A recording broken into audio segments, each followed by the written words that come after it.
My son pulled over on the side of a highway in the middle of nowhere, looked me straight in the eyes and said, "Get out, Mom." I was 72 years old. No luggage, no medication, no phone charger. Just the clothes on my back and the crushing realization that the child I gave everything to, including $90,000 of my life savings, had just thrown me away like I was nothing. He drove off. I watched his taillights disappear, and I made a decision right there, standing in the dust and the heat, that changed everything. But he wasn't ready for what I did next. Comment the city you're watching from, so I can see how far my story has traveled. And if this hits you the way it hit me, living it, subscribe and follow my channel. You'll want to hear how this ends. I need you to understand something before I tell you this story. I loved my son. I loved him the way only a mother can, blindly, completely, and without any conditions. I would have walked through fire for Nathan.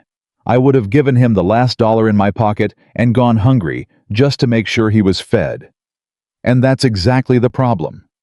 Because the kind of love I gave my son, the kind that never asks questions, never demands anything in return, never says no. That's the kind of love that certain people learn how to use against you. My name is Evelyn Carter. I'm 72 years old. I'm a widow. And 1 year ago, my only son left me stranded on a highway rest stop in the middle of the Arizona desert. But I'm getting ahead of myself. Let me take you back to the beginning. Let me take you back to the phone call that started it all. It was a Tuesday evening. I remember because I had just finished watching my game show, the one I never missed, and I was about to heat up leftover soup for dinner. My husband Frank had been gone for 3 years by then, and I'd gotten used to the quiet. I didn't mind it most days. Some days I even liked it. The phone rang at exactly 7:43. I picked it up, and the moment I heard Nathan's voice, I knew something was wrong. A mother knows. You don't need to hear the words. You hear it in the breathing, in the pause before they speak. "Mom," he said, and his voice cracked. "Nathan, what's going on? Are you okay?" "Mom, I don't know what to do." My heart started pounding. "Talk to me. Whatever it is, just tell me." "We're going to lose the house." I sat down. My legs went weak underneath me. "What do you mean, lose the house?" "Lauren and we've been struggling, Mom, for a long time. I didn't want to tell you because I didn't want you to worry. But it's gotten bad, really bad. We got behind on the mortgage. Then the medical bills from when Chloe broke her arm last year. The car needed a new transmission. Everything just piled up." "How much are you behind?" He didn't answer right away, and in that silence I felt the weight of what was coming. "Nathan, how much?" $90,000. I almost dropped the phone. $90,000. "I know, Mom, I know how it sounds, but it's the mortgage, the second lien, the credit cards, it all adds up. If we don't come up with it, the bank is going to foreclose." "The kids, Mom. Think about the kids. Chloe is 11, Ryan is 8. They'll have to switch schools. They'll lose their friends. I can't do that to them." And there it was. The word that he knew would break me. Kids. My grandchildren. I closed my eyes, and I could see Chloe's face. That little girl who used to run to the door every time I visited, screaming, "Grandma, Grandma," before I even got out of the car. And Ryan, who was quieter, but would crawl up on my lap and fall asleep with his head against my chest. "I wouldn't ask if I had any other option," Nathan said. "You're my last hope." I sat there for a long time. The soup was getting cold on the counter. The game show was still playing in the background, and some contestant had just won something, and the audience was clapping, and it all felt so absurd because my world was tilting sideways. "I have the money," I said quietly. "You do. Your father and I saved it. For emergencies. For exactly something like this. Mom." His voice broke again. "Mom, I swear to you. I will pay you back every single penny. I swear on my life." "I know you will, sweetheart. You're saving our family. You're literally saving our family." And in that moment, the relief in his voice, hearing the gratitude, I felt something I hadn't felt in a long time.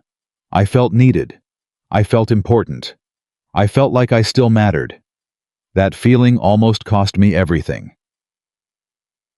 Now I need to tell you something about myself that most people find surprising. I am not a foolish woman. I know people hear this story and they think, how could she just hand over $90,000?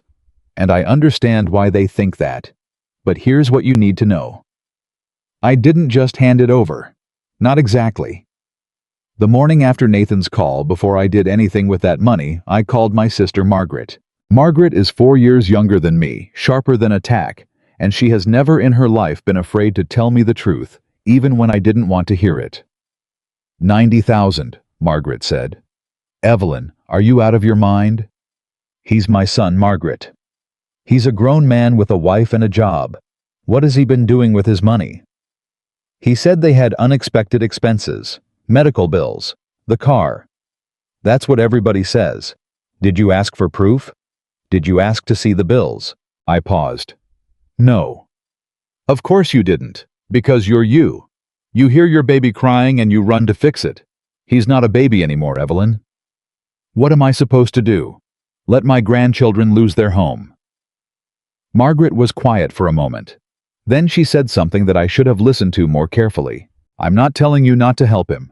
I'm telling you to protect yourself while you do it. Get a lawyer. Put it in writing. Make it a legal loan. Because if something goes wrong, and I pray it doesn't, but if something goes wrong, you need to have that paper in your hand. I almost argued with her. I almost said, he's my son. I don't need a contract with my own son. But something stopped me. Maybe it was the way Nathan had waited so long to tell me about the problem. Maybe it was the way the number was so precise, 90,000, not 70, not 100. Like he'd calculated exactly how much I could give. So I listened to Margaret. I called a lawyer named David Brennan. He'd handled Frank's estate, and I trusted him. He drew up a formal loan agreement. $90,000 at 2% interest to be repaid over 5 years in monthly installments. When I told Nathan about the agreement, there was a pause on the phone. You want me to sign a contract? He said. It's not a contract, honey. It's a loan agreement. It protects both of us. Protects us from what? I'm your son. I know you are. And that's exactly why I want to do this properly. So there are no misunderstandings. Another pause. Longer this time. Does Aunt Margaret have something to do with this? It doesn't matter where the idea came from. It's a reasonable thing to do. Fine, he said. And I heard something in his voice that I didn't recognize at the time. I thought it was embarrassment. Looking back, I think it was anger. But he signed it.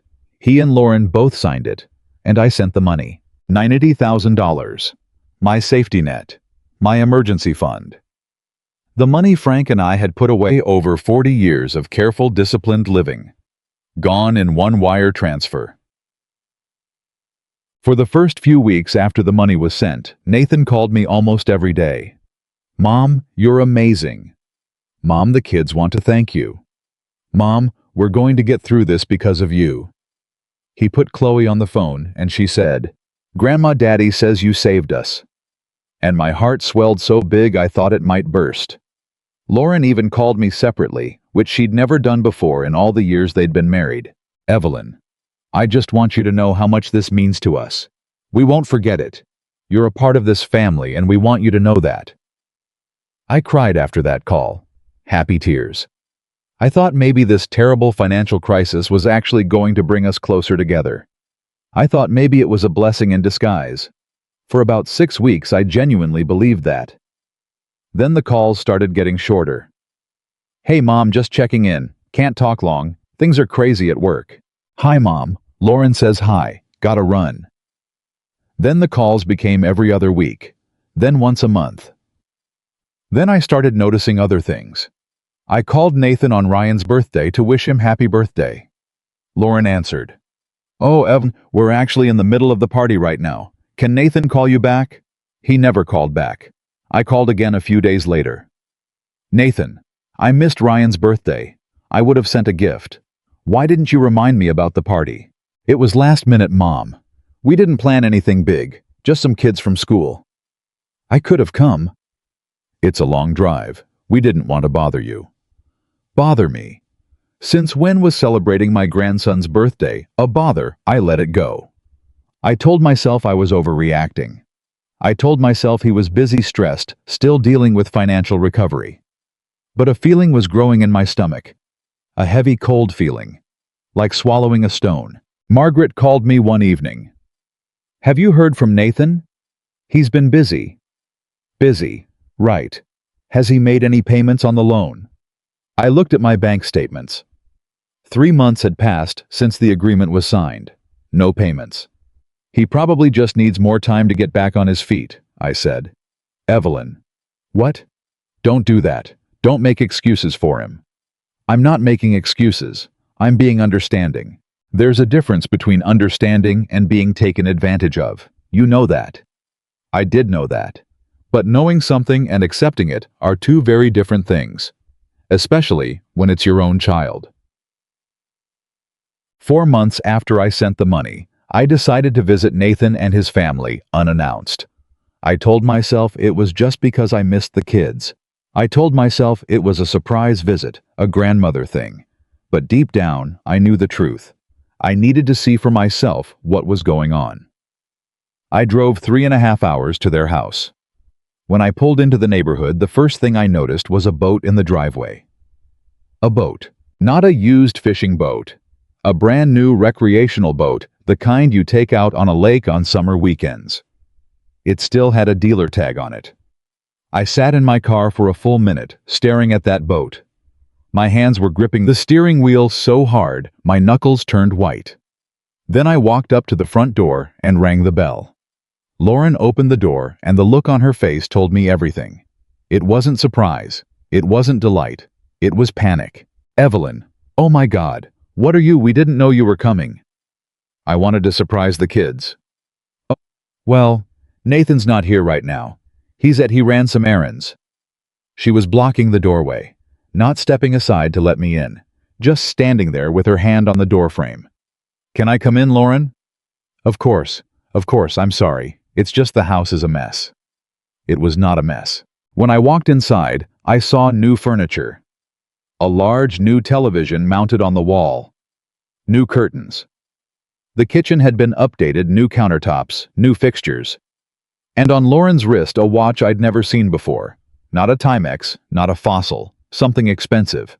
Something that caught the light every time she moved her arm. The house looks different, I said carefully. Oh, we've been doing some updating. Nothing major, just little things here and there. Little things. A boat. A kitchen remodel. A designer watch. Little things. Grandma Chloe came running down the stairs and threw her arms around me, and for a moment, just a moment, everything was okay. Ryan was behind her, shyer now at 9 years old, but he came over and hugged me too. I missed you guys so much, I said, and I meant it from the deepest part of my soul. We missed you too, Grandma, Chloe said. How come you never come over anymore? I looked at Lauren. Lauren looked at the floor. Well, I'm here now, I said. And I brought presents. I'd brought books for Chloe she loved reading, and a model airplane kit for Ryan. They were small gifts. All I could afford because I'd given their parents $90,000.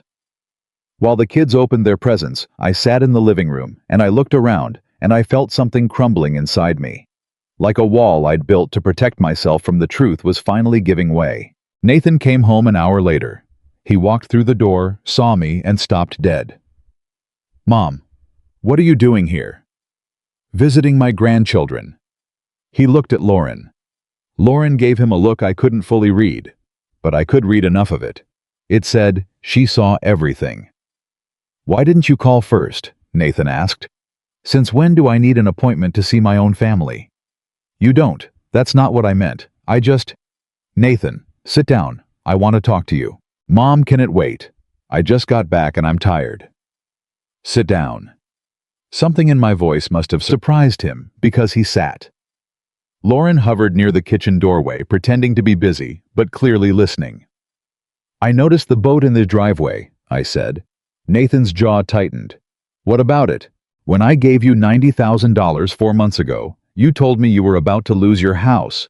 You told me you couldn't pay your bills. You told me your children were going to lose everything. That was the situation at the time. And now you have a boat. That's not what it looks like. A friend sold it to us cheap. It was a deal we couldn't pass up. You couldn't pass up a deal on a boat, but you can't make a single payment on the loan your mother gave you. Silence. Lauren stepped into the room. Evelyn, I think you're blowing this out of proportion. Am I? We've been meaning to start payments. Things have just been tight. Things are tight. You remodeled your kitchen. You bought new furniture, new TV. That's a beautiful watch, by the way. Lauren's hand went instinctively to her wrist. Mom, Nathan said, and his voice had changed now. It wasn't apologetic anymore. It was hard. We appreciate what you did for us. We really do. But you can't come into our house and interrogate us about how we spend our money. It's not your money, Nathan. It's my money. That's the whole point. We're going to pay you back. When? When we can. The agreement says monthly payments starting 60 days after the transfer. You're 2 months past due. I know what the agreement says, Mom. Then honor it. He stood up. I think you should go. Those words hit me like a physical blow. My own son in the house my money helped save telling me I should leave. I looked at him, and I searched his face for the boy I raised. The little boy who used to pick dandelions and bring them to me like they were roses. The teenager who wrote me a card on Mother's Day that said, "You're the best mom in the whole world, and I'm going to take care of you when you're old." I couldn't find that boy anywhere. I'll go, I said quietly. But Nathan, I want you to hear me. I'm not going to pretend I didn't see what I saw today. And I'm not going to pretend that you're struggling when you clearly aren't. You don't know our full financial picture. Then show me. Show me the bills. Show me the statements. Show me the foreclosure notices. Because I have a right to know where my money went. It went to saving our home. All of it. He didn't answer. I kissed Chloe and Ryan goodbye. Chloe held on to me for a long time, longer than usual, and whispered, "Will you come back soon, Grandma?" I promise, baby. I got in my car. I sat there for a moment, and then I called Margaret. I was right to get that agreement, I said. Tell me everything. And I did. Over the next 2 months, I called Nathan 5 times about the loan payments. Each call followed the same pattern. First call. Mom, things are complicated right now. We're going to start paying next month. Second call. I told you we're working on it. Stop pressuring me. Third call, Lauren answered. He doesn't want to talk about the money, Evelyn. It's causing him stress. Fourth call. No answer. No call back. Fifth call. Nathan picked up and said something that burned into my memory like a brand. Mom, I'm getting really tired of this. You act like we stole from you. We're your family. You helped your family. That's what parents are supposed to do. Parents are also supposed to be honest with their children, and children are supposed to honor their commitments. You know what? Maybe if you weren't so focused on that piece of paper, we could actually have a normal relationship. That piece of paper is the only thing protecting me right now, Nathan. Protecting you from what? From me, your own son. And I wanted to say yes. But the word wouldn't come out. Because a mother isn't supposed to need protection from her own child. That's not how it's supposed to work. I'm going to give you more time, I said. But I need you to understand that I gave you my life savings. I don't have a backup plan. I don't have another $90,000. I know, Mom. Do you? Because sometimes it feels like you've forgotten where that money came from. It came from 40 years of your father and me choosing to go without, so we could have something set aside. It came from skipped vacations and secondhand clothes and driving the same car for 12 years. That money was our life. Silence on the other end. We'll figure it out, he said. And he hung up. 6 months after I sent the money, I got a call I wasn't expecting. Nathan called, and his voice was completely different. Warm, light, cheerful. Mom, how are you? I feel like it's been forever. I was immediately suspicious, which broke my heart because a mother should never be suspicious of her child's affection. I'm fine, Nathan. What's going on? Listen. Lauren and I have been talking, and we feel terrible about how things have been. We've been stressed, and we've been taking it out on you, and that's not fair. I appreciate you saying that. We want to make it up to you. We're planning a family road trip, and we want you to come with us. A road trip? Yeah, just a few days. Drive through some nice scenery, stop at some little towns, let the kids spend time with their grandma. You used to love road trips, remember? When I was a kid, we used to take that drive up to Flagstaff every summer. I did remember. Those were some of the best memories of my life. When? I asked. Next month, early October. The weather will be perfect. I should have said no. Every rational cell in my body was telling me that something was off. That this sudden warmth, this sudden invitation, was too convenient. But the irrational part of me, the mother part, that part, wanted it so badly. Wanted to believe that my son missed me. Wanted to believe that we could still fix this. I'd love that, I said. Great, we'll pick you up. Don't worry about anything. I hung up the phone and sat there, and I let myself hope. For the first time in months, I let myself believe that maybe I was wrong. Maybe Nathan was just stressed. Maybe the boat and the kitchen and the watch were all things that could be explained. Maybe my son really did love me, and we just needed some time together to get back to who we used to be. I started preparing for that trip like it was the most important event of my life. I went shopping for gifts for the grandchildren. I bought Chloe a journal with a leather cover because she'd been writing stories. I bought Ryan a set of colored pencils and a sketchbook. I wrapped them carefully like they were Christmas presents. I packed my bag, my medications, my comfortable clothes, my walking shoes. I even packed that old photo album, the one with pictures from our Flagstaff trips. I thought maybe Nathan and I could look through it together. Maybe we could remember who we used to be to each other. The night before the trip, Margaret called. "You're really going?" "I'm really going." "Evelyn, I have a bad feeling about this." "You have a bad feeling about everything." "No, I have a bad feeling about Nathan. There's a difference." He sounded different on the phone, Margaret. He sounded like my son again. People sound however they need to sound when they want something. What could he possibly want? He already has my money. Margaret was quiet. "Just promise me you'll keep your phone charged," she said, "and call me every day." "I promise." "And Evelyn."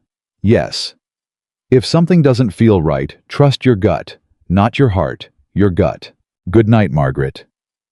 "Good night. I love you." "I love you too." I went to bed that night feeling something I hadn't felt in a long time. Hopeful. And that was the most dangerous thing I could have been. Nathan and Lauren pulled into my driveway at 8 in the morning. The kids were in the back seat, and when I came out, Chloe waved at me through the window, and Ryan gave me a thumbs up, and my heart just melted. Nathan got out of the car and hugged me. Actually hugged me. It had been so long since he'd done that, and I held on probably too long, probably too tight, but I didn't care. "Ready, Mom?" "Ready." He loaded my bag into the trunk. I got in the back seat between my grandchildren, and Chloe immediately started telling me about a book she was reading, and Ryan showed me a drawing he'd done of a dragon. And for the first hour of that drive, I was the happiest woman in the world. We drove north out of the city, and Nathan played music from the radio, and Lauren was quiet in the front seat. I noticed she hadn't said much to me. Just a polite, "Good morning, Evelyn," when I got in the car. No warmth, no eye contact in the rearview mirror. But I pushed that thought down.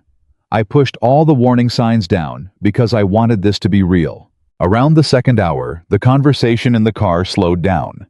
The kids had their headphones on, watching something on a tablet. Lauren was on her phone. Nathan was driving in silence. And then, without turning around, he said it. Mom, Lauren and I need to talk to you about something." There it was. That stone in my stomach was back, heavier than ever. "What about?" "About the money." "Nathan, just hear me out, please." I said nothing. I waited. Lauren and I have been talking a lot about the loan agreement, and we feel that it's not right. Not right. Lauren turned around in her seat now. "Evelyn, when Nathan asked you for help, you gave it because we're family. That's what family does, and we're grateful. We really are. But this loan thing, the agreement, the payments, it's creating a wall between us. The wall was already there, I said. I've been trying to reach my son for months. That's exactly our point, Nathan said. The money is coming between us. It's ruining our relationship.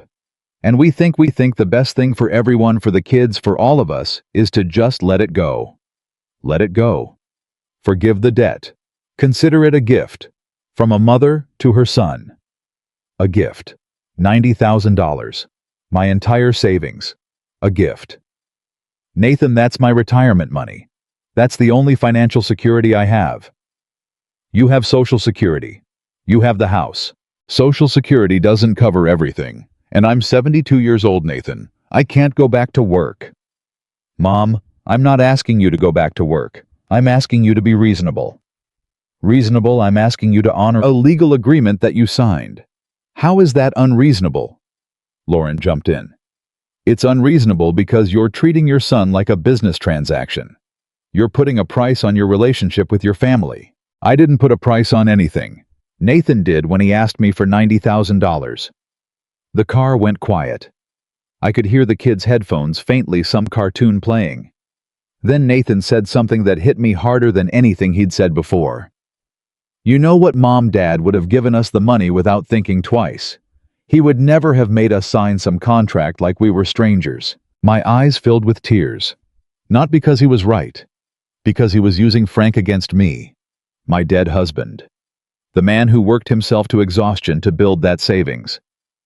Nathan was weaponizing his father's memory to manipulate me. Your father would have expected you to pay it back, I said, and my voice was shaking. Your father taught you better than this. Don't tell me what Dad would have done. You brought him up. Because it's true, Dad understood family. He didn't nickel and dime his own kid. He also didn't buy a boat while his mother was wondering how she was going to pay for her medication. Silence. Then Lauren said, We knew this was going to be difficult. What exactly did you think was going to happen? I asked. You thought you'd invite me on a nice family trip, soften me up, and I'd just forgive $90,000. Nobody answered. Is that why I'm here? My voice broke. Is that the only reason you invited me? Nathan's hands tightened on the steering wheel. Mom, don't be dramatic. Answer the question, Nathan. Did you invite me on this trip to spend time with me or to convince me to forgive the debt? More silence. And in that silence, I had my answer. Pull over, I said. What? I said pull over. I want to get out. Mom, come on. Pull the car over, Nathan. We're in the middle of nowhere. Then take me home. We're not turning around. Then pull over and I'll find my own way home. And that's when Lauren leaned over to Nathan and whispered something I could barely hear. But I caught enough of it. Just stop at the next rest area. My blood ran cold. Nathan kept driving. Nobody spoke. The kids were still watching their show, oblivious to what was happening. 10 minutes later, he pulled off the highway into a rest area. A small one. Just a gas station and some parking spaces. Nothing around for miles. Get out and stretch your legs, Mom, Nathan said. We all need to cool down. I got out of the car. I stretched. I looked around. And then I heard the engine rever. I turned around just in time to see Nathan shift into drive. I ran to the car and banged on the window. Nathan, my bag is in the trunk. My medication. He rolled down the window 2 inches. 2 inches. Like I was a stranger asking for directions. We need some space, Mom. We'll come back for you. Nathan, my heart medication is in my bag. Lauren was staring straight ahead, not looking at me. You'll be fine for a few hours, Nathan said. A few hours, Nathan, please. Please don't do this. This is what happens when you push people away, Mom. You need to think about what you really want, your money or your family. And he drove away. My son drove away and left me standing at a rest stop in the middle of the Arizona desert. 72 years old. No luggage. No medication. My phone at 30% battery. I watched his car until it was just a speck on the highway. Then until it was nothing. And I stood there. And I felt every single year of my life pressing down on my shoulders. I felt the weight of every sacrifice, every late night, every dollar I never spent on myself. Every time I put Nathan first, all of it crashing down on me at once. I could have crumbled. I could have called him crying, begging him to come back, agreeing to forgive the debt, agreeing to anything, just to not be alone on the side of a highway. That's what he expected. But something happened to me in that moment. Something shifted. I pulled out my phone, called Margaret. "Evelyn, what's wrong?" "Nathan left me at a rest stop." "He what?" "He left me here, in the middle of nowhere. He took my bags, my medication, everything." "I'm coming to get you. Where are you?" "I don't even know." "Send me your location, right now. I'm getting in my car." I sent her my PIN. My hands were shaking, but my voice wasn't. Not anymore. "Margaret." "Yes. When I get home, I want you to give me David Brennan's number." "The lawyer?" "Yes." "Why?" "Because I'm done. I'm done being Nathan's mother on his terms. I'm done being patient. I'm done being understanding. I'm done waiting for my son to become the person I raised him to be." Margaret was quiet for a moment. "It's about time," she said softly. "He thinks he left a helpless old woman on the side of the road." "I know. He's wrong." I hung up the phone and sat down on a bench outside the gas station. A woman inside saw me through this window, came out with a bottle of water, and handed it to me without saying a word. "Thank you," I said. "You okay, hon?" "I will be." And I meant it. I sat there and watched the cars pass on the highway, every single one of them going somewhere. And I thought about all the years I'd spent going in circles around Nathan, around his needs, around his feelings, around his life, always orbiting my son like he was the sun, and I was just some old moon. Not anymore. My phone buzzed. A text from Nathan. "Hope you're doing okay, Mom. We'll talk soon. Think about what we discussed." I read it twice, then I deleted it. Margaret pulled up to that gas station 4 hours and 12 minutes after I called her. I know the exact time because I counted every single minute. When you're sitting on a bench in the middle of nowhere with no medication and a dying phone, you count. She didn't say a word when she got out of the car. She just walked over to me, wrapped her arms around me, and held on. And for the first time since Nathan drove away, I let myself cry. Not the quiet kind, the ugly kind. The kind that comes from a place so deep you didn't even know it existed until it breaks open. "I've got you," Margaret said. "Let's go home." I got in her car and leaned my head against the window and closed my eyes, and I didn't open them again until we were pulling into my driveway in Tucson. It was past midnight. Every light in my house was off. The neighborhood was silent. Margaret helped me inside, made me take a spare blood pressure pill she'd brought from her own cabinet because she takes the same medication, and sat me down at the kitchen table. "Are you going to tell me everything?" she asked. "Yes. From the beginning. From the beginning." So I told her. I told her about the boat and the kitchen and Lauren's watch. I told her about the phone calls that got shorter and shorter. I told her about the trip, the ambush in the car, Nathan invoking Frank's name like a weapon. I told her about Lauren whispering to stop at the rest area. I told her about banging on the car window while my son drove away. Margaret listened without interrupting. When I finished, she was gripping her coffee mug so hard I thought the handle would snap. "I'm going to say something and you're not going to like it," she said. "Say it." "Your son is not struggling. Your son has not been struggling. Your son saw an opportunity and he took it, and when you refused to let him keep it free and clear, he punished you for it. I know. Do you, because knowing and doing something about it are two different things. And I've watched you know things about Nathan for years and do nothing." That one hurt. It hurt because it was true. "I called David Brennan's office from the gas station," I said. "Left a message." Margaret's eyebrows went up. "You did?"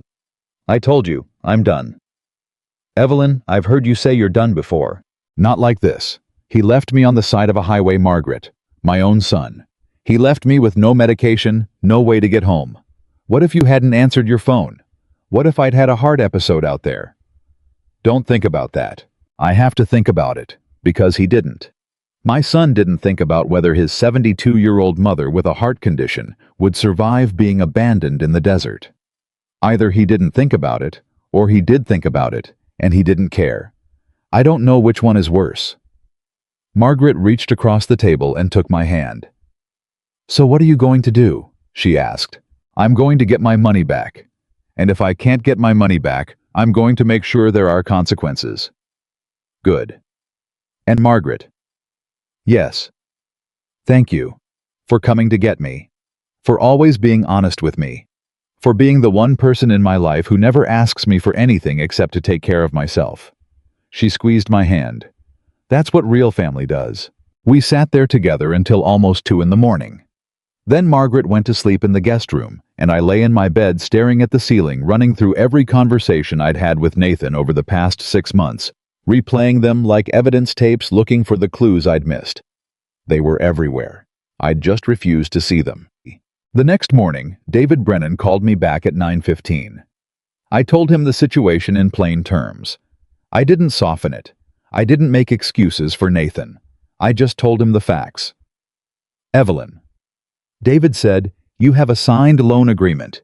That's a legally binding document. Nathan and Lauren both signed it. The terms are clear. Monthly payments beginning 60 days after transfer. He's now 5 months past due. What are my options? We can send a formal demand letter first. Give him 30 days to begin repayment, or arrange a modified schedule. If he doesn't respond, we escalate." "Escalate how?" "Civil suit. We file in court to recover the debt." "I'd be suing my own son." "Yes." I closed my eyes. "Send the letter." "Are you sure?" "David, my son left me on the side of a highway because I wouldn't forgive a $90,000 debt. I'm sure." "I'll draft it today." The demand letter went out on a Thursday. Certified mail. Return receipt requested. I know Nathan received it on Saturday because Margaret told me later that Lauren posted something on social media that afternoon. Something about toxic family members who put money above love. She didn't name me directly, but everyone who knew us knew exactly who she meant. I didn't respond. I didn't call. I didn't text. I just waited. Nathan called me on Monday evening. 6 days after he'd left me at that gas station. 6 days without a single call to check if I was alive, if I'd made it home, if I'd had a medical emergency. 6 days. And now he was calling because he'd gotten a letter from a lawyer. I let the phone ring 4 times before I picked up. "What is this, Mom?" His voice was tight, controlled, angry but trying not to show it. "What is what?" "This letter from an attorney. You're threatening to sue me." "I'm not threatening anything. I'm requesting repayment of a loan per the terms of an agreement you signed." "Are you serious right now? You're actually going to do this?" "Nathan, you left me at a gas station." "We came back. We were going to come back." "When?" "We just needed some time to cool down." "How much time? An hour?" 2:05. "Because Margaret picked me up 4 hours later, and you hadn't called, you hadn't texted, you hadn't come back." "I was going to call, but you didn't."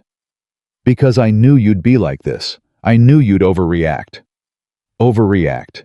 You abandoned your 72-year-old mother without her heart medication in the middle of nowhere, and I'm overreacting." "Stop saying abandoned. We didn't abandon you. We left you at a rest stop with a gas station. There were people there." "Strangers, Nathan. There were strangers there. Not my son, not my family. Strangers." I was quiet for a moment. I could hear Lauren in the background saying something I couldn't make out. "Mom, listen. I know things got heated in the car. I know it wasn't handled well. But sending a lawyer after your own son, that's a whole different level." "You're right, it is. And I wish I didn't have to do it, but you gave me no choice." "I'm giving you a choice right now. Call off the lawyer. Let's sit down like a family and work this out. We tried that, in the car. Remember how that ended. This time will be different." How will it be different?" "Because every time I try to talk to you about the money, you either avoid me, hang up on me, or drive away and leave me somewhere. So tell me, Nathan, what exactly will be different?" He didn't have an answer. "I'll tell you what's going to happen," I said. You have 30 days to begin repayment. That's what the letter says. If you start making payments, we can work out a schedule. David will draw up a modification if you need more time. But you have to start paying. We can't afford it right now. Sell the boat. Dead silence. What? You heard me. Sell the boat. That's a start. Mom, that boat has nothing to do with this. That boat has everything to do with this. You bought a recreational boat with money you should have been using to pay back your mother. Sell it. You don't get to tell us what to sell. You're right, I don't. The court will. He hung up on me. I stared at the phone in my hand, and I waited for the guilt to hit. I waited for the voice in my head that always said, "He's your son. He's your baby. You can't do this to him." But the voice didn't come. Something had changed inside me on that highway. Something permanent. I called David and told him Nathan wasn't going to cooperate. Then we prepared a file, David said. Do it. 2 weeks passed. Nathan didn't call. Lauren didn't call. No payment appeared in my account. What did appear was something much worse. Margaret called me on a Wednesday morning, and I could hear the fury in her voice before she even spoke. Have you talked to your cousin Diane? Not recently. Why? Because Diane just called me and asked if it was true that you were having memory problems. I felt the room tilt. Memory problems. She said Nathan called her. He told her that you've been confused lately, that you've been making irrational decisions, that he and Lauren are worried about your mental health. I had to sit down. He said what? He told Diane that you've been paranoid, that you accused him and Lauren of stealing from you, that you've been erratic and emotional, and that they're considering whether they need to step in and manage your finances for your own protection. The room went completely silent. Even the clock on the wall seemed to stop ticking. He's trying to make people think I'm incompetent, I whispered. Yes, that's exactly what he's doing. Margaret, I am not confused. I am not irrational. I am not losing my mind. I know that, but Nathan is calling family members and planting seeds. If he calls enough people, if he builds enough of a case, he could try to petition for conservatorship. Conservatorship. Control over your finances, over your decisions. If a court declared you incompetent, he could take over everything. The house, the savings, the Social Security, everything. My hands started shaking, not from fear, from rage. A rage so deep and so hot that I could feel it in my bones. My son was not just refusing to pay me back. He was trying to take away my autonomy, my independence, my identity. He was trying to make the world believe his mother was losing her mind so he could steal what little she had left. Call David, Margaret said. Right now. I called David within the hour. I told him what Nathan was doing. David's voice changed. It got quiet and serious in a way I hadn't heard before. Evelyn, this changes things significantly. If Nathan is making claims about your mental competency to family members, he may be laying groundwork for a conservatorship petition. We need to get ahead of this immediately. How? First, I want you to see your doctor this week. Get a full cognitive evaluation. We need a medical professional on record stating that you are mentally competent and capable of managing your own affairs. I'll go tomorrow. Second, I want you to document everything. Every call, every text, every conversation. Dates, times, what was said. If anyone contacts you repeating what Nathan has told them, write it down. I've already been keeping notes. Good. Third, we're going to accelerate the civil filing. If Nathan wants to play this game, we'll make sure the court sees the full picture. Not just the loan default, but the pattern of behavior, the manipulation, the abandonment, the campaign to discredit you. David, I need to ask you something, and I need you to be honest with me. Always. Can he actually do it? Can he actually get control over my life? Not if we fight it, and not if we have evidence. Which brings me to my next question. You said you have the original loan agreement. Yes. The bank records showing the wire transfer. Yes. Any text messages or emails from Nathan acknowledging the debt. I thought about it. He texted me once early on saying he'd start payments soon. And there was a voicemail where he mentioned the agreement. Save everything. Back it up. Make copies. Give copies to Margaret. This is your armor now, Evelyn. I spent the next 3 days doing exactly what David told me. I printed every bank statement. I screenshotted every text. I saved every voicemail. I organized it all in a folder labeled and dated. Then I went to my doctor, Dr. Patricia Reeves, a woman I'd been seeing for 15 years. She ran me through a full cognitive assessment, memory tests, reasoning tests, spatial awareness, problem solving. When we finished, she looked at me over her glasses and said, "Evelyn, your cognitive function is completely normal. Better than normal for your age, actually. I need that in writing. I'll have the report ready by Friday." "Thank you, Patricia." She paused. "Can I ask why you need this?" "My son is telling people I'm losing my mind." Her expression darkened. "I'm sorry to hear that. I've seen this before, more often than you'd think." "What do you mean?" "Elderly patients whose family members try to undermine their autonomy, usually when money is involved. It's a form of elder abuse, Evelyn. Elder abuse." The words hit me like a truck. My son, the boy. I raised the child I nursed through chickenpox and helped with his homework and drove to baseball practice every Saturday morning, was committing elder abuse. "I'm going to fight," I said. "Good for you." I walked out of that office with the evaluation request on file and a fire in my chest that nothing was going to put out. That evening my phone rang. It wasn't Nathan. It was Lauren. I almost didn't pick up, but something told me to answer. "Evelyn." Lauren's voice was different than I'd ever heard it. Not cold, not controlled. Nervous. "What do you want, Lauren?" "I need to talk to you, without Nathan knowing." That caught me off guard. "About what?" "About everything. About what's really going on." "I'm listening." "Not on the phone. Can I come see you tomorrow? Nathan has a work trip. He'll be gone until Thursday." Every instinct told me to say no. Every rational thought told me this could be another trap. Another manipulation. But something in Lauren's voice stopped me. Something that sounded almost like desperation. "Come at 10, I said. "And Lauren, if this is another game, I promise you, it will be the last one." "It's not a game, I swear." She hung up. I sat in my kitchen staring at the phone, trying to figure out what had just happened. Margaret called 30 minutes later, like she had some kind of radar. "Anything new?" I told her about Lauren's call. "It's a trap," Margaret said immediately. "Maybe." "Evelyn, don't be naive." "I'm not being naive. I'm being strategic. If Lauren has information, I need to hear it. And if it is a trap, I'll have David on speed dial. I'm coming over tomorrow morning. I'll be there when she arrives." "Margaret, I can handle this." "I know you can, but you're not doing it alone." She showed up at 9:30 the next morning with a bag of muffins and a legal pad. "What's the legal pad for?" I asked. "I'm taking notes. Everything she says I'm writing down." "You sound like David."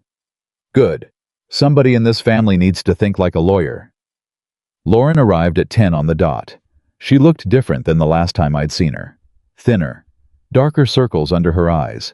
She was wearing a plain sweater and jeans, no jewelry, no designer watch. She stopped when she saw Margaret sitting at the kitchen table. "I didn't know Margaret would be here." "Margaret goes where I go," I said. "Sit down." Lauren sat. She folded her hands on the table and stared at them for a long moment. "I don't know where to start," she said. "Start with the truth," Margaret said. "That'd be a refreshing change." Lauren flinched. Then she took a breath. "The $90,000. Nathan told you it was for the mortgage, for bills, for the kids." "Yes." "It wasn't." Even though I'd suspected it, even though I'd known it in my gut for months, hearing it out loud was like being punched. "Then what was it for?" I asked. "Nathan had debts, not the kind he told you about. He'd been gambling, online, for over 2 years. He'd run up credit cards, taken out personal loans, borrowed from everyone he could think of. He was in a hole, and it was getting deeper." I closed my eyes. The mortgage was behind, but not 90,000 behind. Maybe 15, 20,000. The rest of it went to pay off his gambling debts. He told me it was the only way to get a fresh start. And you went along with it, I said. Yes, I'm not going to pretend I didn't. I knew what he was doing, and I let it happen because I was scared. He told me if we didn't pay off those people, bad things would happen. I didn't know if he meant financially or physically. I was afraid to ask. So my $90,000 went to cover gambling debts. Most of it, yes. And the boat, the kitchen, the watch. Lauren's eyes filled with tears. After the debts were paid, Nathan felt like we'd been given a second chance. He said we deserved to enjoy life again. He said we'd earned it. Earned it with my money. She nodded. Has he stopped gambling? Lauren looked at the table. That was answer enough. He hasn't, has he? He says he has, but I've seen charges on the credit card. Small ones. He thinks I don't notice. Margaret was writing furiously on her legal pad. Lauren, why are you telling me this? I asked. Because what he did to you on that highway was the worst thing I've ever been a part of. I sat in that car, and I watched him drive away from his own mother, and I didn't say a word. I didn't stop him. I've been sick about it every day since. Then why didn't you call me? Why didn't you check on me? He told me not to. He said you needed to learn a lesson. He said you'd come around. A lesson. My son was teaching me a lesson. And now this thing with the competency, calling your cousin, calling your old neighbors, telling everyone you're confused. I can't do it anymore. He asked me to call your doctor and express concerns about your mental state. He wanted me to say I'd witnessed confusion and memory loss. Did you call? No. That's when I knew I had to talk to you. The kitchen was completely quiet. I could hear the clock, the refrigerator humming my own heartbeat. Lauren, I need to ask you something and I need the truth. Okay. Did Nathan plan the highway thing in advance before the trip? She hesitated. Lauren, yes, he planned it. He said if you wouldn't forgive the debt during the conversation, he would drop you somewhere and let you sit until you changed your mind. He said a few hours alone would make you realize what you stood to lose. And that was his plan for his mother. I told him it was too far. I told him it was dangerous. He said you'd be fine, that you were tougher than you looked. I let out a breath I didn't know I'd been holding. He's right about one thing, I said. I am tougher than I look. Margaret put down her pen. Lauren, are you willing to put all of this in writing? A sworn statement. Lauren went pale. If Nathan finds out I talked to you, he'll lose it. If Nathan keeps going down this path, he's going to face a lot worse than his wife telling the truth, Margaret said. I have the kids to think about. So do I said. Chloe and Ryan are my grandchildren. I love them more than anything in this world. And right now, their father is teaching them that it's okay to lie, steal, and abandon the people who love you. Is that what you want for them? Lauren wiped her eyes. No. Then help me stop this. Not for revenge, not for the money, for those kids. She sat there for a long time. Then she nodded. I'll give you a written statement. But I need time. I need to figure out how to protect myself and the kids first. We can help with that, Margaret said. David Brennan can advise you. A lawyer. A good one. The best one Evelyn could have right now. Lauren stood up.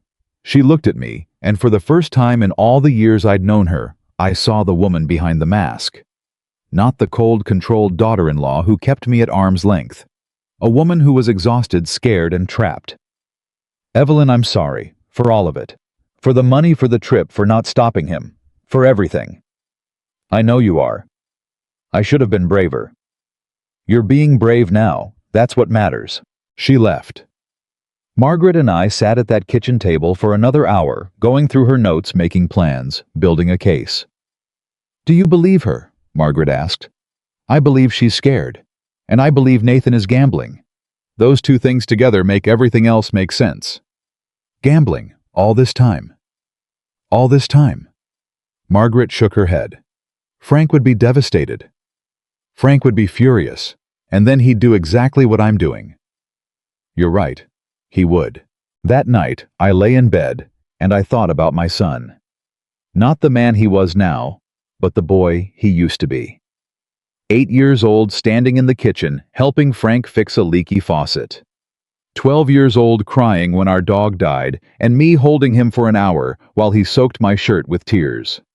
17 years old, nervous before prom, asking me if his tie was straight. Where did that boy go? How did he become someone who could leave his mother on the side of a road? How did he become someone who could look his mother in the eye and lie? I didn't have answers. Maybe I never would. But I knew one thing for certain. The days of letting my love for my son blind me to who he had become were over. I couldn't save Nathan from himself, but I could save myself from him. 3 days later, David filed the civil suit. Nathan Carter and Lauren Carter defendants. Evelyn Carter plaintiff. Recovery of $90,000 plus interest plus legal fees. The same day, David also filed a preemptive declaration of competency supported by Dr. Reeves's evaluation. My financial records and testimony from Margaret, my accountant, and 2 longtime neighbors. Nathan couldn't claim I was incompetent. Not anymore. Not with a medical evaluation, a paper trail, and a team of people who knew exactly who Evelyn Carter was. My phone rang that evening. Nathan. I picked up. You're suing me. He wasn't angry. He was stunned, like he genuinely could not believe what was happening. Yes. Mom, you're actually suing your own son. You left me no choice. This is insane. People are going to think you've lost it. People are going to think whatever the evidence shows them. And Nathan, I have a lot of evidence. What's that supposed to mean? It means I know about the gambling. The silence that followed was the loudest thing I'd ever heard. I don't know what you're talking about. Yes, you do, and so does your wife. Lauren told you. Lauren talked to you. I'm not going to discuss my sources with you. She had no right. She had no right to go behind my back. The way you had no right to go behind mine, calling Diane, calling the neighbors, telling everyone your mother is losing her mind. I was worried about you. You weren't worried about me, Nathan. You were building a case. You were trying to take away my rights so you could take away my money. My lawyer knows everything. The loan, the gambling, the competency campaign, the abandonment, all of it. Mom, please, please don't do this. Think about the kids. And there it was again. The trump card. The grandchildren card.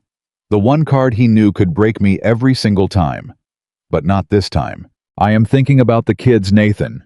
I'm thinking about what kind of man their father is going to teach them to be. I'm thinking about what kind of world they're going to grow up in if the people around them learn that lying and stealing and manipulating have no consequences. You're going to tear this family apart. No, baby, you already did that. The day you drove away from me on that highway, you tore this family apart. I'm just picking up the pieces. I was crying now. I could hear it. And even after everything, even after the lies and the manipulation and the cruelty, hearing my child cry still reached inside my chest and squeezed, but I held firm. You have 30 days to respond to the filing, I said. Talk to a lawyer, not to me, not to your cousin, not to the neighbors, a lawyer. I hung up, and I sat in the dark of my living room, and I cried too. Not because I regretted what I'd done, but because I mourned the son I thought I had. The son who never really existed. The son who was a story I told myself for 46 years because the truth was too painful to face. My phone buzzed one more time that night. A text from an unknown number. Mrs. Carter, this is Officer Daniels from the Maricopa County Sheriff's Department. We'd like to speak with you regarding a report filed about elder financial exploitation. Please call us at your earliest convenience. I stared at that text for a long time. Then I called David Brennan. David, I need you to listen very carefully. What happened? The Sheriff's Department just contacted me. Someone filed a report about elder financial exploitation. In your favor or against you, I don't know yet. Don't talk to anyone until I'm with you. I'll be at your house first thing in the morning. David. Yes. Whatever happens next, I want you to know something. I'm not stopping. I don't care what it costs. I don't care how long it takes. I am not stopping. I know Evelyn. That's why I took this case. I put the phone down. I looked around my quiet house at the pictures on the wall, at Frank smiling at me from the mantel, at the empty chair where he used to sit and read his paper every evening. "I'm handling it, Frank," I whispered. "The way you would have, the way you taught me." And somewhere in the silence, I swear I heard him say, "That's my girl." David Brennan was at my door at 7:45 the next morning. He was carrying a briefcase and 2 cups of coffee, and the look on his face told me he hadn't slept much either. "Tell me exactly what the text said," he said before he even sat down. I showed him my phone. He read it twice, then set the phone down carefully on the table. "This could go 2 ways," he said. "Either someone filed a report on your behalf, alleging that Nathan is financially exploiting you, or Nathan filed a report claiming that someone is taking advantage of you, possibly positioning himself as the concerned family member, trying to protect his confused elderly mother. Which one do you think it is? I don't know yet, but we're going to find out together. I'll call Officer Daniels and set up a meeting. You don't say a word to anyone until I'm sitting next to you." "Understood." He made the call right there at my kitchen table. I listened to his side of the conversation, trying to read the meaning in his pauses, his nods, his occasional, "I see." When he hung up, he looked at me with an expression I couldn't quite decode. "What?" I said. "The report wasn't filed by Nathan." "Then who?" "Dr. Patricia Reeves." I blinked. "My doctor." "When you told her about Nathan's behavior during your cognitive evaluation, she flagged it. In Arizona, healthcare providers are mandatory reporters for suspected elder abuse. She filed a report with Adult Protective Services, and they forwarded it to the sheriff's department." I sat back in my chair. My doctor. The woman who'd known me for 15 years, who'd checked my blood pressure and adjusted my heart medication and told me to eat more vegetables. She had looked at what Nathan was doing and called it what it was: abuse. "What happens now?" I asked. "They want to interview you. They'll also want to see the financial records, the loan agreement, any documentation of Nathan's behavior. This is actually good for us, Evelyn. If law enforcement opens an investigation into elder financial exploitation, it strengthens our civil case enormously. And Nathan, he'll be contacted, he'll be interviewed, and if the evidence supports the complaint, he could face criminal charges." Criminal charges against my son. I put my hands flat on the table to stop them from shaking. "I didn't ask for this," I said quietly. "You didn't have to. Dr. Reeves is required by law to report what she heard.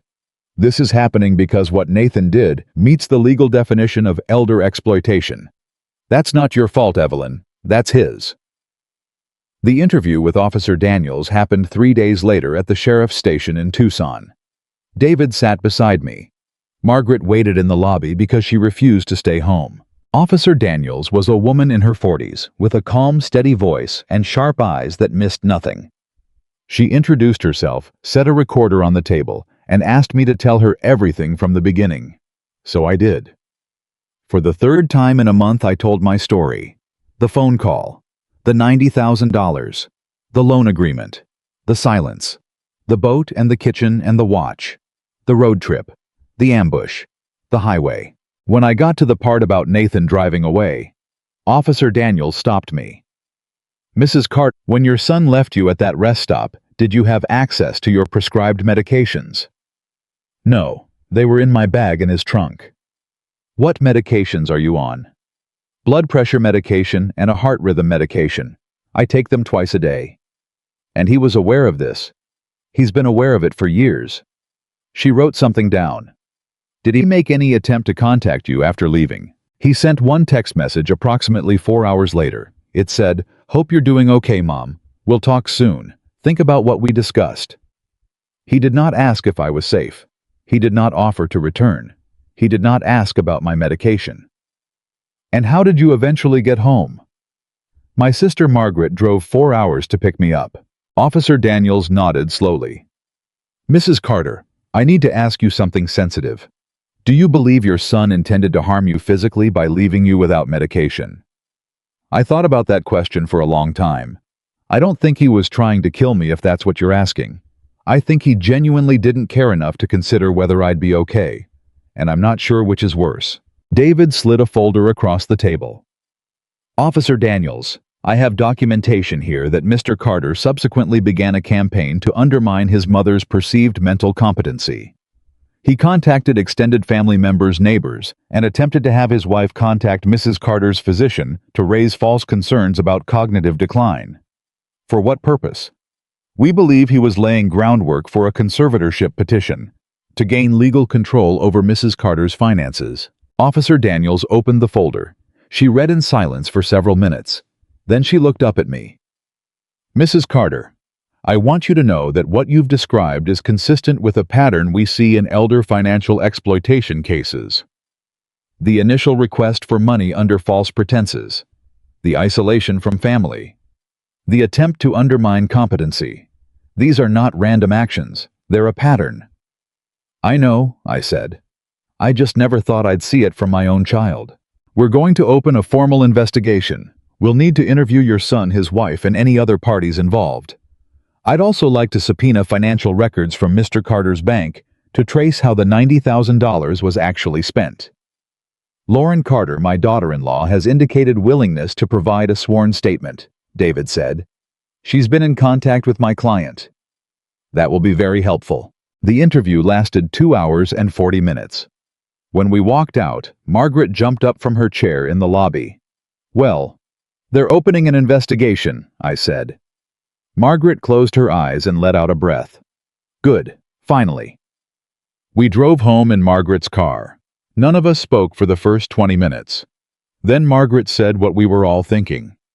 Nathan's going to find out about this, and when he does, he's going to panic.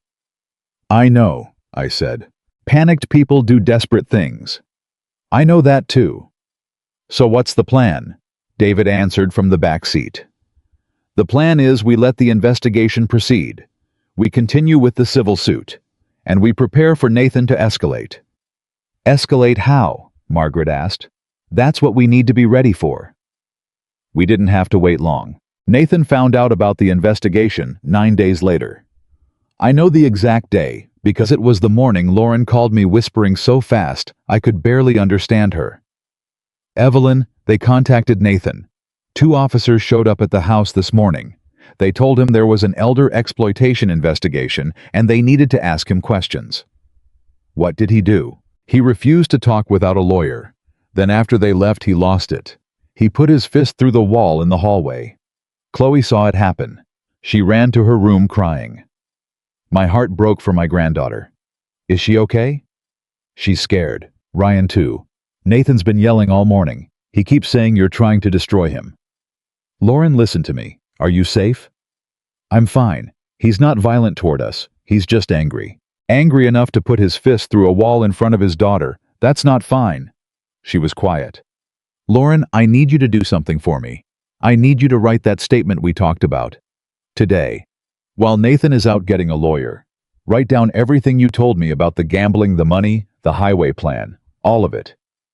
If I do that and he finds out. If you don't do it, and he wins, what happens to you? What happens to those kids? She didn't answer for a long time. Then she said, I'll write it tonight. Send it to David Brent. His email is in the card I gave you. Okay. And Lauren, keep your phone charged. If anything happens, if he gets violent, you call 911 first and me second. He won't get violent. You said he put his fist through a wall. She hung up. I stood in my kitchen and I held on to the counter and I thought about Chloe. 11-year-old, watching her father punch a wall, running to her room in tears.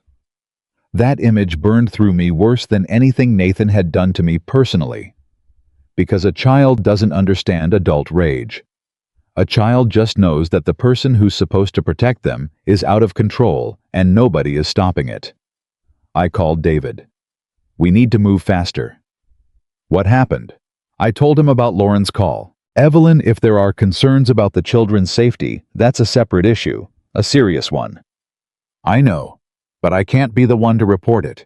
If I call child services on my own son, he'll use it to prove I'm vindictive and irrational. You're right, but Lauren can report it, and she should if things escalate. She's scared. Of course she is, but scared people eventually reach a breaking point. And when Lauren reaches hers, we need to be ready. That breaking point came sooner than any of us expected. 13 days after the officers visited Nathan's house. Lauren called me at 11:40 at night. I was already in bed.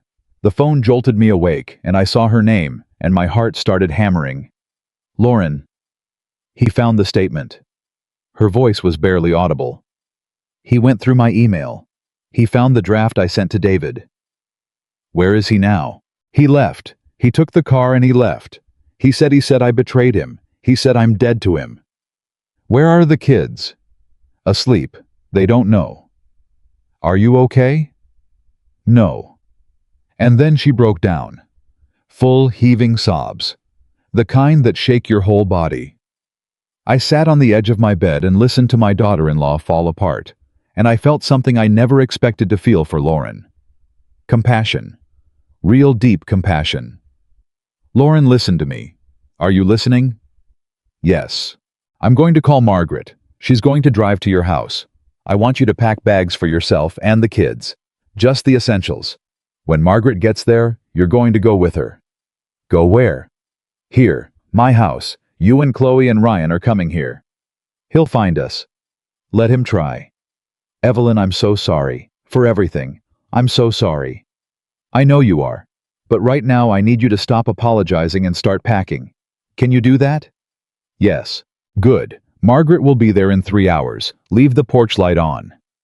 I called Margaret. She answered on the second ring, because Margaret always answered no matter the hour. What now? She said. No irritation in her voice, just readiness. Nathan found Lauren's statement. He blew up and left. I need you to drive to their house and bring Lauren and the kids here. Tonight? Right now. I'm getting dressed. Margaret. Yes. Drive safe, and hurry. At 3:20 in the morning, Margaret pulled into my driveway with Lauren in the passenger seat and 2 sleeping children in the back. I opened the front door and watched Lauren carry Ryan in his head on her shoulder, his legs dangling. Margaret brought Chloe, who was half awake and confused. Grandma, Chloe mumbled. Why are we at your house? You're having a sleepover, I said. A surprise sleepover. Oh, cool. And she fell back asleep against Margaret's shoulder. We put the kids in this guest room. I set up the couch for Lauren. Margaret made tea because that's what Margaret does in a crisis. She makes tea and she makes plans. The 4 of us, well, the 2 of us, and Lauren sat in the kitchen at 4 in the morning while the children slept. What did the statement say? I asked Lauren. The one Nathan found. Everything. The gambling. How the money was really spent. The plan to leave you at the highway. The competency campaign. I wrote it all down exactly like you told me to. Did David receive a copy before Nathan found it? Yes. I sent it 3 days ago. So David has the original? Yes. Good. Then it doesn't matter that Nathan found the draft. The real document is already in our lawyer's hands. Lauren wrapped her hands around her tea mug. He called me a traitor. He said I stabbed him in the back. He said the same kind of thing to me when I asked for my money back. That's what Nathan does. When he's caught, he attacks. He makes you feel like the villain for holding him accountable. I should have seen it sooner. We both should have, but we see it now. Margaret set down her cup. Lauren, I need to ask you something, and I need you to be completely honest. Okay. Has Nathan ever hurt you or the children physically? Lauren shook her head immediately. No, never. He yells, he throws things, he punches walls.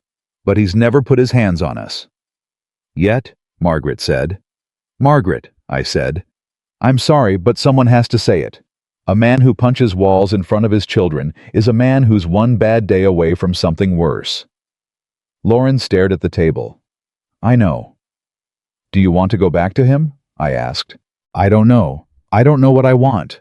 I just know I couldn't stay in that house tonight. You don't have to decide anything tonight. You and the kids are safe here. That's all that matters right now. She looked up at me, and her eyes were red and swollen and exhausted. Why are you being so kind to me after everything I did? Because those are my grandchildren sleeping in the next room. And because punishing you doesn't help anyone. I learned something these past few months, Lauren. Holding grudges takes energy, and I'm 72 years old. I don't have energy to waste." She almost smiled. Almost. We all went to bed around 5. I lay there listening to the sounds of my house, which for the first time in years wasn't empty. 2 children breathing in the guest room. Lauren shifting on the couch. Margaret snoring softly down the hall. My house was full again, and the reason it was full was the worst reason imaginable. Nathan called my phone at 6:15 in the morning. I was already awake. "Where are they?" No greeting, no pretense, just rage. "They're safe." "Where are my kids, Mom?" "They're safe, that's all you need to know." "If you don't tell me where my children are, I swear to God, I'll call the police." "Go ahead, call them, and when they get here, I'll tell them about the wall you punched in front of your 11-year-old daughter. I'll tell them about the gambling. I'll tell them about the $90,000. I'll tell them everything. You can't keep my kids from me. That's kidnapping. Nobody kidnapped anyone. Your wife brought her children to their grandmother's house because she didn't feel safe in her own home. If you have a problem with that, call your lawyer. You poisoned her against me. You turned my own wife against me. Nathan, you turned everyone against you. I didn't have to do anything. All I had to do was stop covering for you, and the truth did the rest. I want to talk to Lauren. She's sleeping. Wake her up. No. This isn't over, Mom. You're right, it's not. Because you still owe me $90,000, and you still owe your children an explanation for why their father is falling apart. He hung up. I put the phone down and took my morning medication, the medication Nathan had once left me without, and I made coffee for everyone. The next 2 weeks were the strangest of my life. Lauren and the kids stayed with me. Chloe started to settle in, helped me cook dinner every night, asked me questions about when I was young, about Frank, about what Nathan was like as a boy. She was hungry for something stable, something she could count on. Ryan was quieter. He drew pictures constantly, mostly of animals and superheroes. But one afternoon, I saw him drawing a house with a crack down the middle and 2 people standing on opposite sides. He didn't have to explain it. I understood. Lauren spent most of her days on the phone with David Brennan, preparing her formal statement and talking to a family law attorney David had referred her to. She was considering separation. Not divorce, not yet, but separation. She wanted to protect the kids legally before Nathan could make any moves. Nathan called every day, sometimes twice. The calls always followed the same pattern. Anger first, then bargaining, then guilt, then anger again. Mom, I miss my kids. Then get help, Nathan. Get into treatment for the gambling. Start paying back the loan. Show the court that you're taking responsibility. I don't need treatment. I'm not a gambling addict. Lauren says otherwise. Your bank statements say otherwise. Lauren is lying. Then you'll have a chance to prove that in court. On day 11, something unexpected happened. David called me mid-afternoon. Evelyn, I just got off the phone with Nathan's attorney. His name is Richard Pratt. He wants to arrange a meeting. A meeting about what? Settlement. Nathan wants to negotiate. Negotiate what? What he either pays back the loan or he doesn't. It's more complicated now, with the criminal investigation, the civil suit, and Lauren's statement all converging. Nathan is in a very difficult position. His attorney is advising him to settle before things go further. What's the offer? They want to discuss it in person. All parties. Nathan, his attorney, you, me. They're proposing a mediation session. I'm not sitting in a room with my son so he can manipulate me again. You won't be alone. I'll be there. And the mediator is a retired judge. It's a controlled environment. What does Margaret think? She thinks you should hear them out but agree to nothing on the spot. I thought about it. When? Next Wednesday. Fine. But David, I want something understood before we walk into that room. What's that? The number is $90,000 plus interest, not a penny less. And I want a public apology, not for me, for what he did to Chloe and Ryan. Those children deserve to know that their father is sorry. I'll relay that to his attorney. Wednesday came. David picked me up at 9 in the morning. The mediation was at a law office downtown. I wore the navy blue dress I'd bought for Frank's funeral because it made me feel strong, and because I wanted Nathan to see his mother looking like a woman who had her life together, not the confused old woman he'd tried to convince everyone I was. We arrived first. The mediator, Judge Helen Kowalski, retired, introduced herself, and explained the process. She was calm, professional, and reminded me of my high school principal, the kind of woman who didn't tolerate nonsense. Nathan and his attorney arrived 10 minutes late. When Nathan walked in, I almost gasped. He looked like he'd aged 10 years. His face was gaunt. His eyes were bloodshot. His suit didn't fit right, like he'd lost weight. He looked at me, and I saw something flicker across his face. Shame, maybe. Or fear. I couldn't tell. "Good morning," Judge Kowalski said. "Let's begin. Mr. Pratt, your client requested this mediation. Please present your opening position." Richard Pratt was polished, composed, and everything a good lawyer should be. He spoke carefully. "Your Honor, my client recognizes that mistakes were made. He is prepared to acknowledge that the loan agreement is valid and that repayment is owed. However, given his current financial situation, he is requesting a modified payment plan. He is also requesting that the criminal investigation be dropped, as he believes it was initiated without his mother's direct consent and has caused undue harm to the family." David leaned forward. "The criminal investigation was initiated by a mandatory reporter. It's not within Mrs. Carter's power to drop it, nor would she request that. But we're here to discuss the financial obligation. Mrs. Carter is seeking full repayment of $90,000, plus accrued interest of $4,320 plus legal fees, totaling $6,800. Total recovery of $101,120. Nathan's head snapped up. $101,000, Mom, it was 90. "It was 90 before you defaulted," I said. "Interest and legal fees are in the agreement you signed." "Mr. Carter," Judge Kowalski said, "please direct your comments through your attorney." Nathan sat back. His attorney whispered something to him. Nathan shook his head, then whispered something back. "My client is prepared to offer repayment of the original $90,000 over a period of 7 years, Pratt said. He asks that interest and legal fees be waived as a gesture of familial goodwill." "No," I said. "Mrs. Carter, please let me handle this," David said gently. Then he turned to Pratt. "My client declines. The agreement specified 5 years with interest. We're already 6 months past the first payment date. The full amount, including interest and fees, repaid within 4 years from today. Monthly installments of approximately $2,107. My client cannot afford $2,000 a month." Then my client suggests he liquidate the recreational boat, the recently renovated kitchen fixtures, and any other assets purchased with her money. Nathan slammed his hand on the table. "This is insane. You want me to sell my things, my home improvements, to pay you back?" "They're not your things," I said, and my voice was steady as stone. "They were purchased with money you stole from me." "I didn't steal from you. You told me you needed $90,000 to save your home. You used it to pay gambling debts. You lied to your mother's face. What would you call it?" Nathan looked at me, and for one moment, one single moment, the mask dropped. I saw my son. Not the manipulator. Not the gambler. Not the man who left me on a highway. My son. The little boy who brought me dandelions. And he said something that almost broke me. "I'm sorry, Mom." The room went quiet. "I'm sorry, for all of it. I know you don't believe me. I know I don't deserve for you to believe me, but I'm sorry."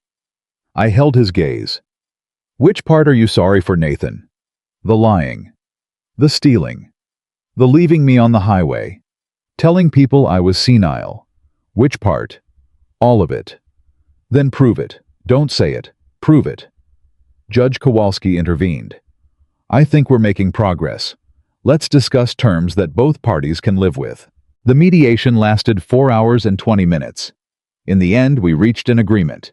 Nathan would repay the full $101,120 over 5 years. He would sell the boat immediately and apply the proceeds to the debt. He would begin individual therapy. He would enroll in a gambling addiction program. And he would submit to monthly financial audits conducted by David Brennan's office to ensure compliance. In exchange, I agreed not to pursue additional civil damages for emotional distress. The criminal investigation, as David explained, was not part of the mediation. That was between Nathan and the state of Arizona. Nathan signed the agreement. I signed the agreement. Judge Kowalski witnessed it. As we were packing up, Nathan stood and walked toward me. His attorney tried to stop him, but Nathan shook him off. "Mom." "Yes."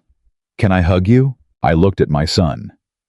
This broken, selfish, lost man, who had caused me more pain in 6 months than anyone had in my entire 72 years. "No," I said, and I turned and walked out of that room. David was beside me. Margaret was waiting in the lobby. She took one look at my face and stood up. "How did it go?" "He's paying everything back, all of it." Margaret's eyes widened. "All of it, plus interest, plus fees. And the investigation, ongoing." Margaret looked at David. David nodded. "She was extraordinary in there," he said. "I've mediated 100 cases. I've never seen anyone hold their ground like Evelyn did today." Margaret put her arm around me. "That's because you don't know Evelyn Carter." We walked to the car. I got in the passenger seat. I closed my eyes, and I let out a breath I'd been holding since the day Nathan first called me asking for money. My phone buzzed. A text from Lauren. "How did it go?" I typed back, "He's paying it all back, start to finish, every penny." 3 dots appeared. Then, "Good. He needs this, even if he doesn't know it yet." I put the phone away. Margaret started the car. "Where to?" she asked. "Home," I said. "Take me home." And for the first time in a very long time, the word home didn't feel empty. The first payment arrived on a Monday, 3 weeks after the mediation. I checked my bank account that morning, the way I'd been checking it every morning since David filed the modified agreement, and there it was. $2,107, deposited from Nathan R. Carter. I stared at that number for a long time. I should have felt relief. I should have felt vindicated. Instead, I felt hollow. Because that deposit represented something I never wanted to be true. It meant my son only did the right thing when a judge, a lawyer, and a criminal investigation forced him to. Margaret called me that afternoon. Did it come through? It came through. First of many. How do you feel? Like I won a war I never wanted to fight. That's exactly what happened. Lauren and the kids had been staying with me for almost 4 weeks by then. We'd settled into a strange routine. Lauren worked remotely from my kitchen table during the day. I walked Chloe and Ryan to the bus stop every morning because their school was only 2 districts over, and David had helped arrange a temporary transfer. In the evenings, I made dinner while Chloe read her book at the counter and Ryan drew at the kitchen table. It was the closest thing to a normal family life I'd had since Frank died. But nothing about it was normal. Nathan had been calling Lauren every day, sometimes 3 or 4 times. At first she answered, then she stopped. Then he started texting.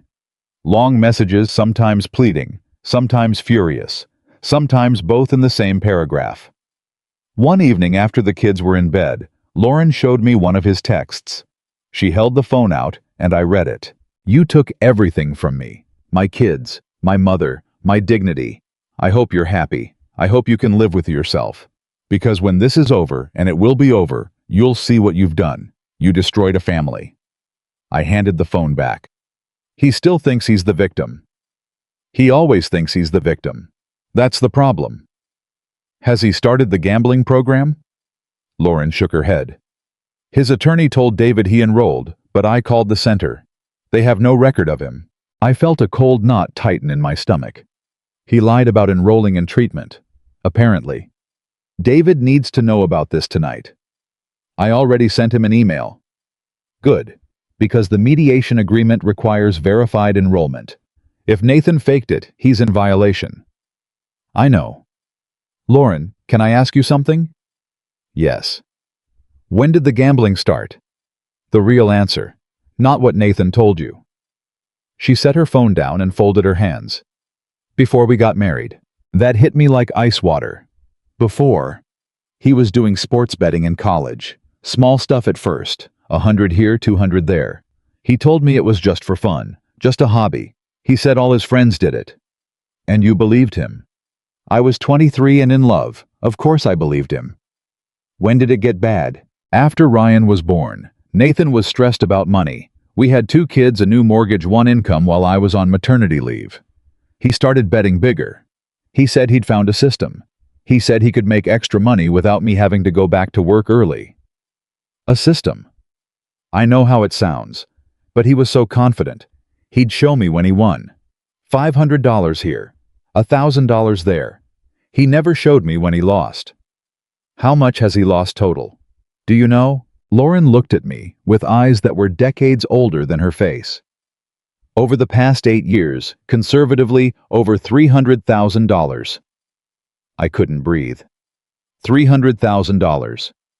My son had gambled away $300,000 while telling his wife they were struggling, while telling his mother he needed help, while his children grew up in a house built on lies. Where did it come from? You didn't have $300,000. Credit cards, personal loans.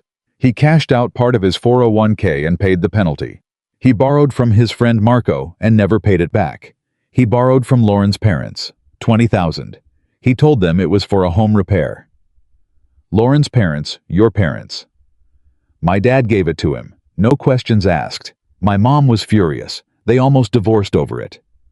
And your parents never got paid back either. No. I stood up and walked to the kitchen window. I put my hands on the counter and bent forward and let the weight of this revelation press down on me. $300,000, multiple victims, a pattern going back 8 years, maybe longer. I wasn't the first person he did this to, I said.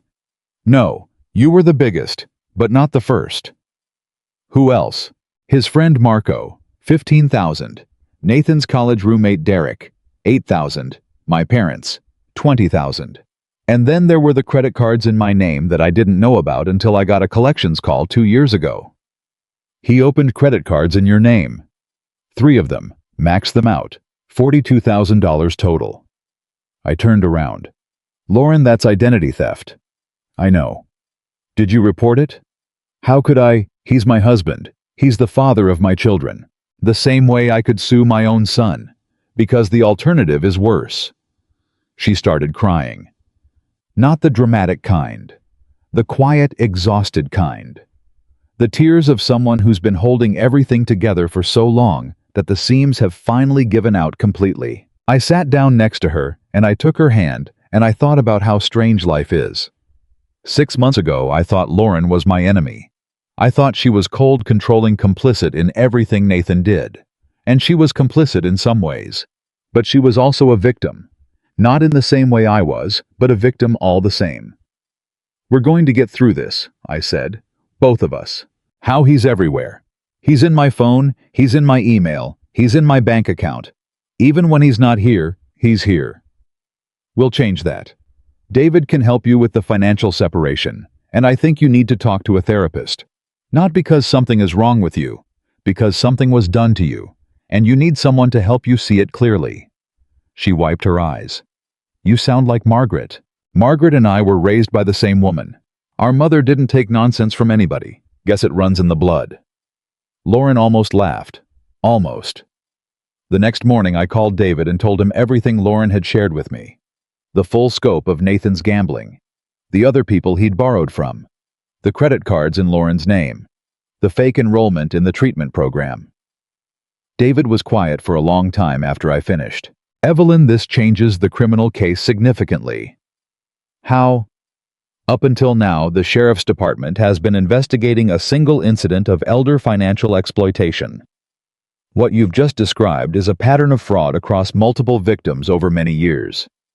If the other victims are willing to come forward, this isn't just an elder abuse case anymore. This is serial financial fraud. Will the other victims come forward? That depends on whether they're willing to testify. But I can tell you this. When people learn they're not the only ones who've been victimized, they're often more willing to speak up. Isolation is the predator's best tool. Once you break that isolation, the whole thing starts to unravel. Contact Marco, and Lauren's parents, and anyone else Lauren can identify. I'll reach out today. David paused.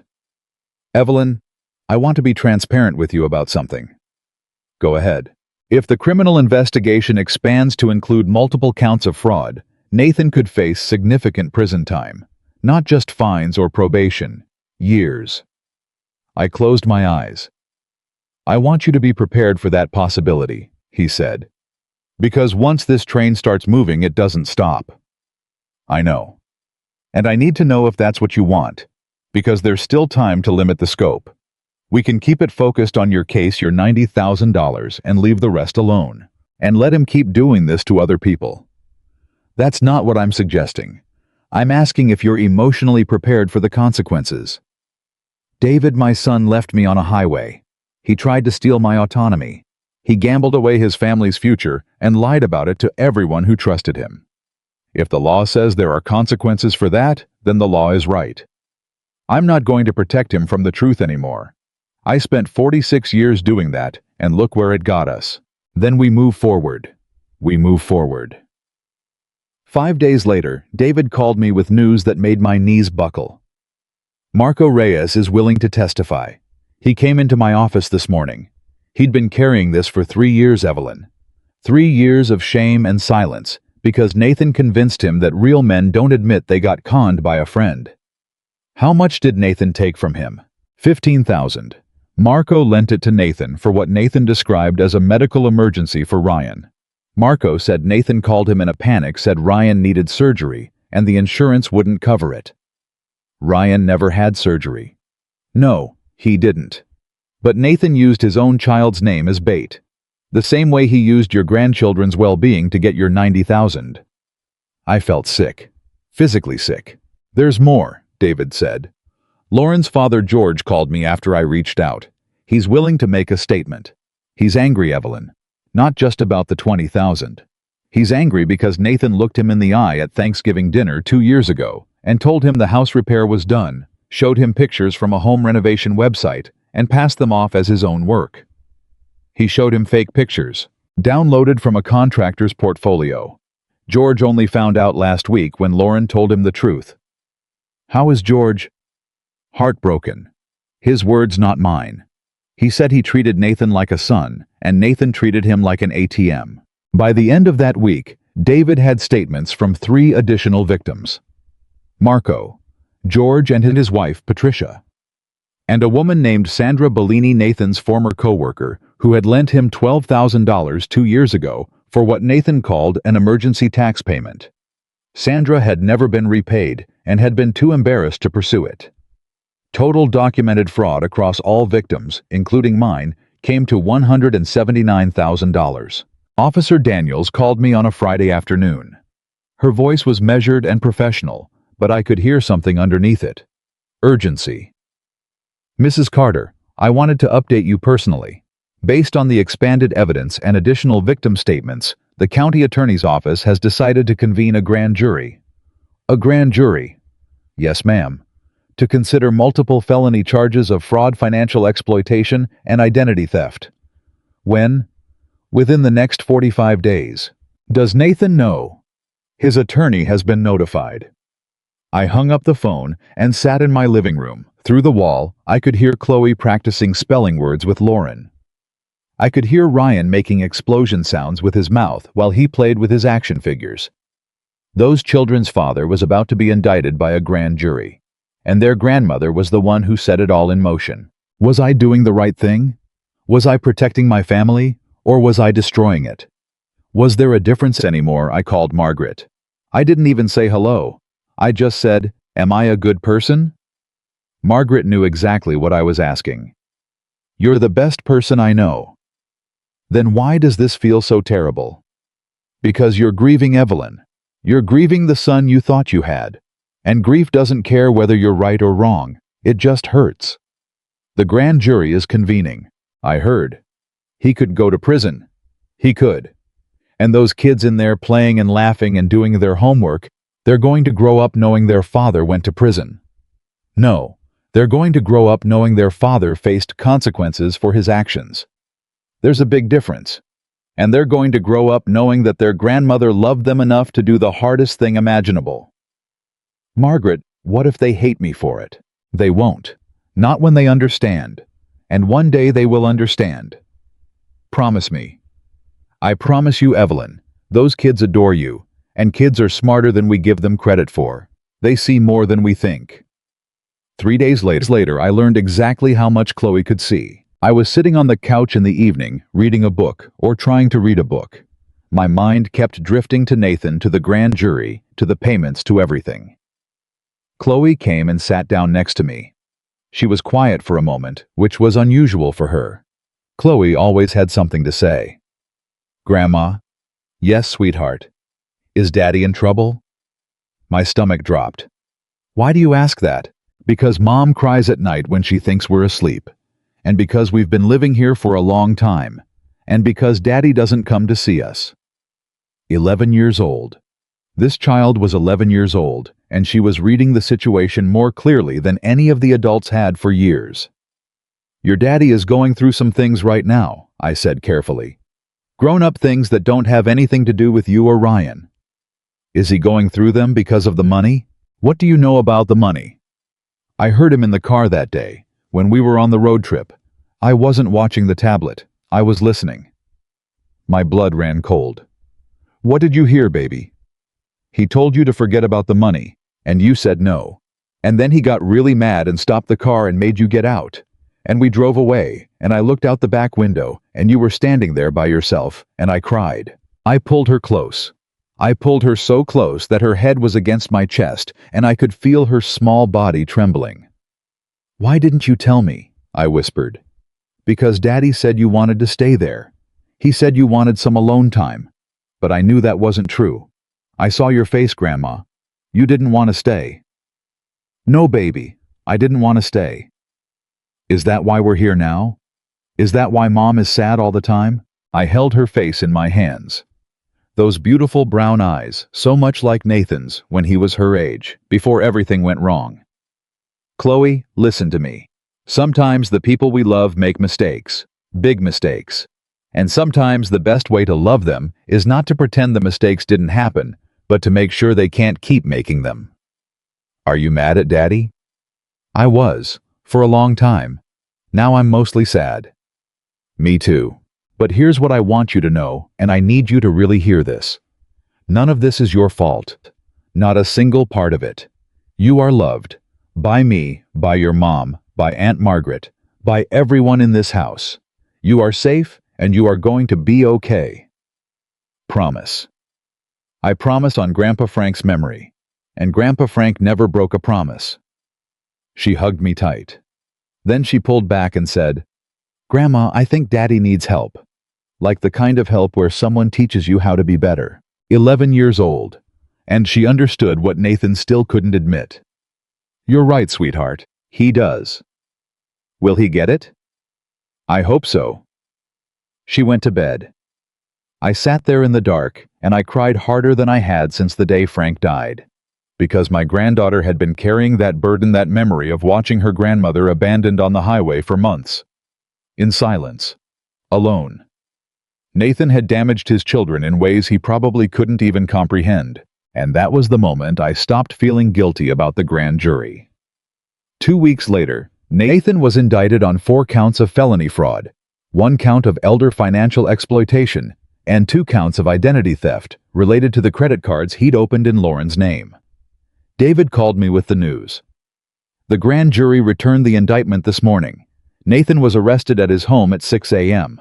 He's been processed, and his attorney is arranging bail. How much is bail? $250,000. He'll need to post $25,000 to bond out. Does he have it? I don't know, but Evelyn, I need to prepare you. He may call you. He may ask you to help with bail. He won't. He might. Then my answer is no. Nathan did call. Not me. Lauren. Lauren's phone rang at 11 in the morning. She looked at the screen, looked at me, and answered. Nathan. I could hear his voice through the phone. Not the words, just the tone. Frantic. High-pitched. Panicked. Lauren's face was stone. I know. Your lawyer called me. More talking from his end. No, Lauren said.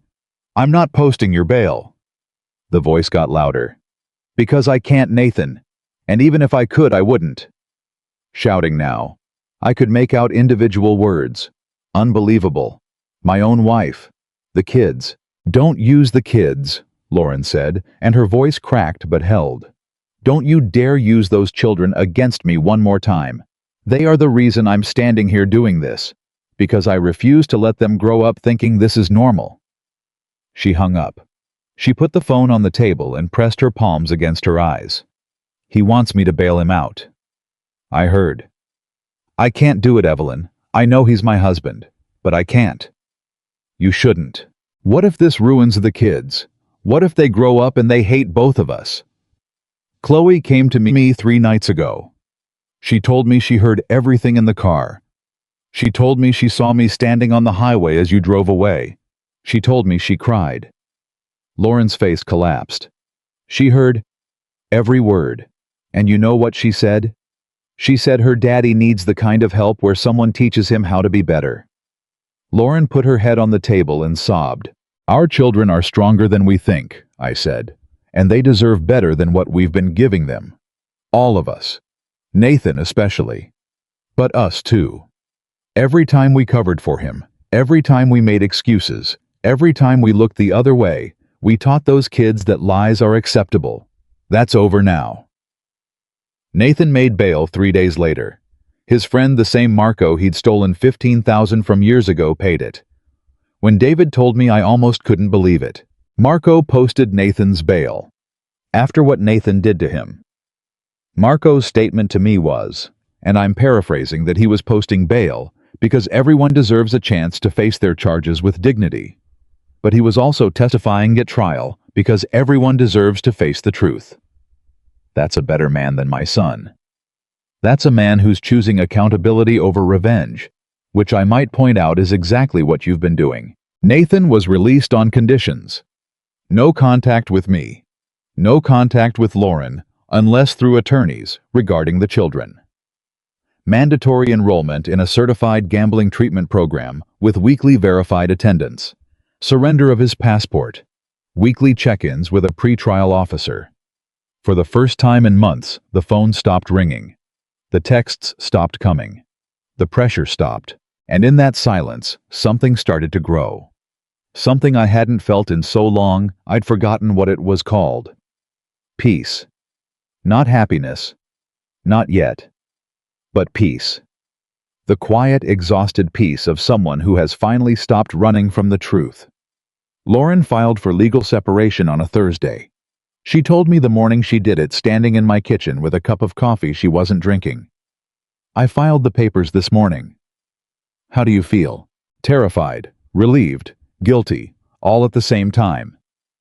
That sounds about right. My attorney says the separation will protect me financially. Any new debts Nathan incurs won't be my responsibility, and it establishes a custody framework. What about the kids? I'm requesting primary custody. Nathan can have supervised visitation once he completes the treatment program. Supervised. Given the arrest, the history, the wall-punching incident, my attorney says supervised is appropriate, at least until we see how treatment goes. What did Nathan say? His lawyer told my lawyer that Nathan is, quote, devastated, that he never intended for things to go this far. He never intended. That's always his defense. He never intends anything. Things just happen to him. He's never the cause. He's always the victim. I know. But part of me still feels sorry for him. So do I. That's the hardest part, Lauren. You can be angry and sad and sorry for someone all at the same time. Feelings aren't logical, but actions have to be. She nodded. Then she did something she'd never done before in all the years I'd known her. She walked over and she hugged me. Not a polite daughter-in-law hug. A real one. The kind where you hold on because you need to. Thank you, she said, for not giving up, on me or on the kids. I almost did, more than once, but you didn't. No, I didn't. That same week, the first check from the boat sale arrived. Nathan had finally listed it 3 weeks before the indictment, and it sold for $31,000. After the mediation agreement, the proceeds went directly to David's escrow account and then to me. $31,000, plus the monthly payment. $33,107 recovered. $68,013 still outstanding. I looked at that number and I felt the weight of it. Not the money itself, the meaning behind it. Every dollar represented a piece of my life that Nathan had taken. A year of savings. A sacrifice Frank and I had made together. A vacation we never took. A car we drove for 12 years instead of replacing. But the money was coming back. Slowly. Painfully. Dollar by dollar. And more importantly, the truth was coming back too. The trial was set for February. 4 months away. David was preparing his case. The prosecution was preparing theirs. Lauren was preparing her testimony. And I was preparing myself for the hardest thing I'd ever have to do. Sit in a courtroom and watch my son stand trial. The evening before the pre-trial hearing, I sat at my kitchen table with Frank's picture in front of me. I did that sometimes. Talked to him. Not out loud usually. Just in my head. But that night I needed to say it out loud. I don't know if I'm strong enough for this, Frank. I thought I was. I thought I'd made my peace with it. But tomorrow, I have to sit in that courtroom and look at our son and know that I'm the reason he's there. I know it's the right thing. I know it in my head. But my heart, Frank, my heart still sees that little boy. And my heart is breaking. The house was quiet. The kids were asleep. Lauren was asleep. Margaret had gone home. And I sat there alone with a photograph of my dead husband asking for strength I wasn't sure I had. Then I remembered something Frank used to say. He said it to me when I was scared about anything. Starting a new job. Nathan's first day of school. The morning of Frank's own surgery, the one he never came home from. He'd hold my face in his hands and he'd say, "Evie, you're the toughest woman I've ever known. You just haven't figured that out yet." I touched the frame of his photograph. "I think I'm figuring it out, Frank," I whispered. Finally. I went to bed. I set my alarm. And I laid out my clothes for the morning. The navy blue dress. The same one I wore to Frank's funeral. The same one I wore to the mediation. The dress that made me feel like a woman who could walk through fire and come out the other side. Because tomorrow, that's exactly what I was going to have to do. The courtroom was cold. Not temperature cold. The kind of cold that comes from knowing that what's about to happen can never be undone. I walked in at 8:45 on a Tuesday morning wearing my navy blue dress, the one that had become my armor, and I sat in the second row behind the prosecution table. Margaret was on my left. Lauren was on my right. The kids were not there. We'd made that decision together, all three of us, the night before. No child should have to watch their father stand trial. Not at 11. Not at 9. Not ever, if we could help it. David sat at the prosecution's witness table. He wasn't the prosecutor. A woman named Assistant District Attorney Karen Wolf handled that, but David was there as my civil attorney and as a witness coordinator. He'd been working with the DA's office for weeks, organizing the evidence, preparing the victim statements, building a timeline that showed not just what Nathan did to me, but what he'd done to everyone who trusted him. Nathan walked in at 9:02, 2 minutes late. His attorney Richard Pratt was beside him, hand on his elbow like he was guiding a man who might collapse. And honestly, Nathan looked like he might. He'd lost more weight since the mediation. His suit hung on him. His eyes were sunken. He looked like a man who hadn't slept in weeks. He scanned the courtroom. His eyes found Lauren first. She didn't look away. She held his gaze for 3 full seconds, and I watched something pass between them. Not hatred, not love. Something more complicated than either. The acknowledgement of a shared life that was falling apart. Then his eyes found me, and I watched my son's face crumble. Just for a moment. Just a flash. Then he pulled it together, sat down at the defense table, and stared straight ahead. Judge William Reeves, no relation to my doctor, called the proceedings to order. ADA Wolf stood and delivered her opening statement. I'm not going to repeat the whole thing, but I'll tell you what I remember most clearly. She said, "This case is not about a family disagreement over money.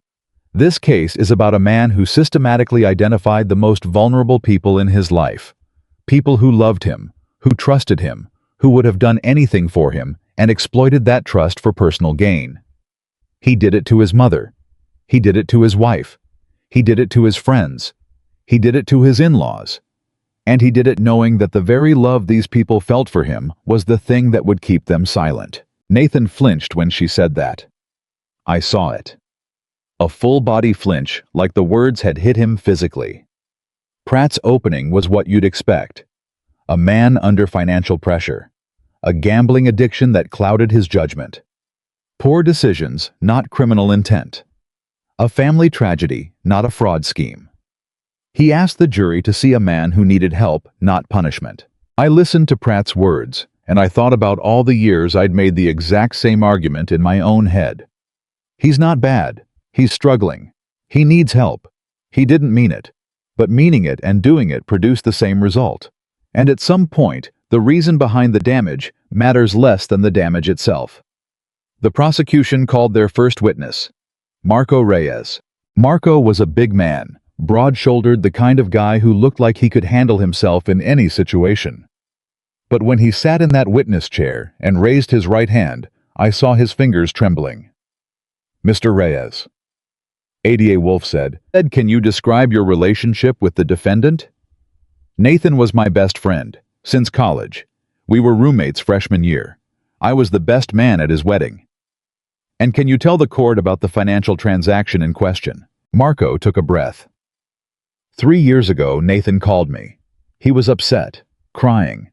He said his son Ryan needed emergency surgery and the insurance wouldn't cover it.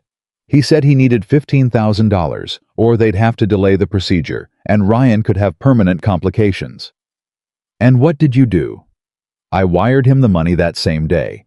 I didn't even think about it. His kid was sick. That's all I needed to hear. Did Ryan Carter actually need surgery? No. I found out later from Lauren that Ryan had never been hospitalized. Nathan made the whole thing up. Did Nathan ever repay the $15,000? No. Every time I brought it up, he had a reason. He was between jobs. He had bills. He'd pay me next month. Next month never came.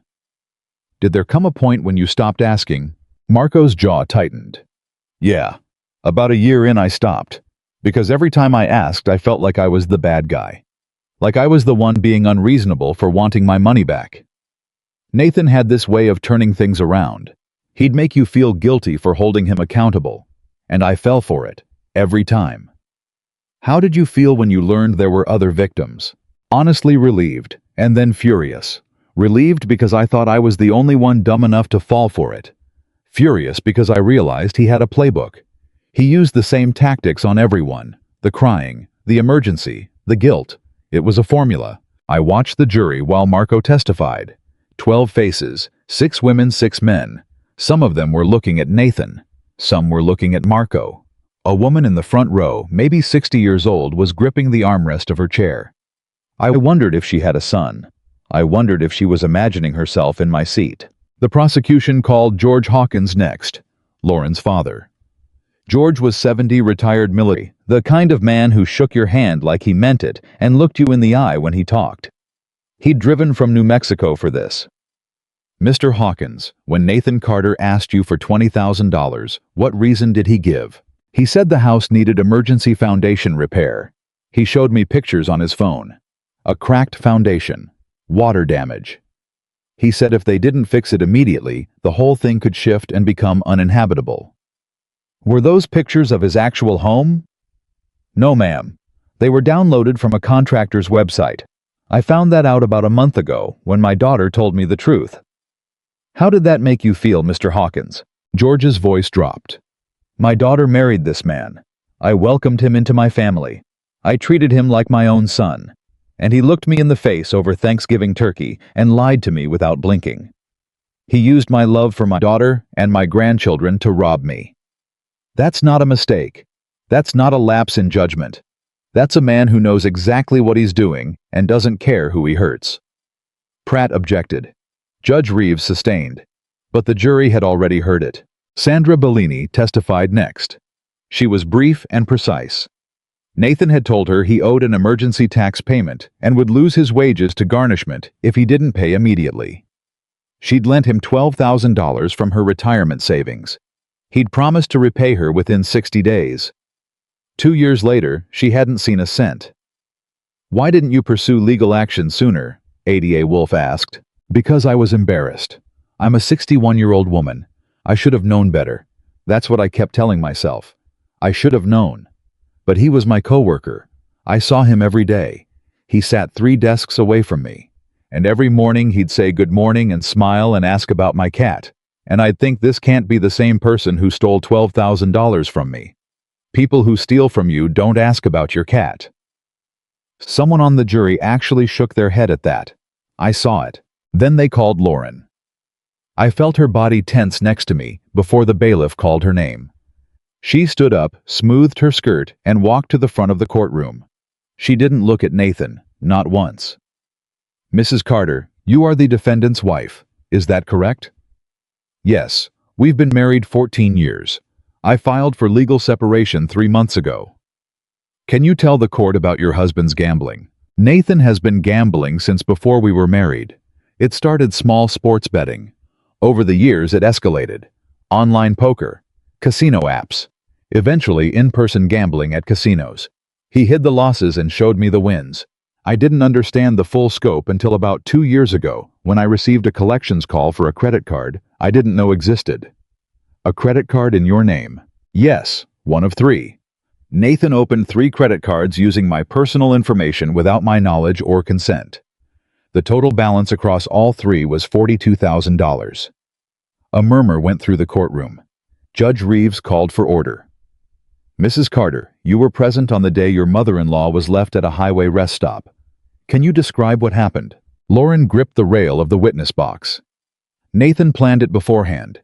He told me the night before the trip that if his mother wouldn't agree to forgive the debt, he would leave her somewhere isolated so she'd have time to, in his words, come to her senses. Did you object? I told him it was too far. He said she'd be fine.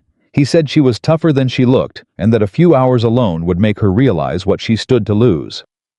What happened at the rest stop? Nathan told Evelyn to get out and stretch her legs. She did, and then he drove away. I watched through the side mirror.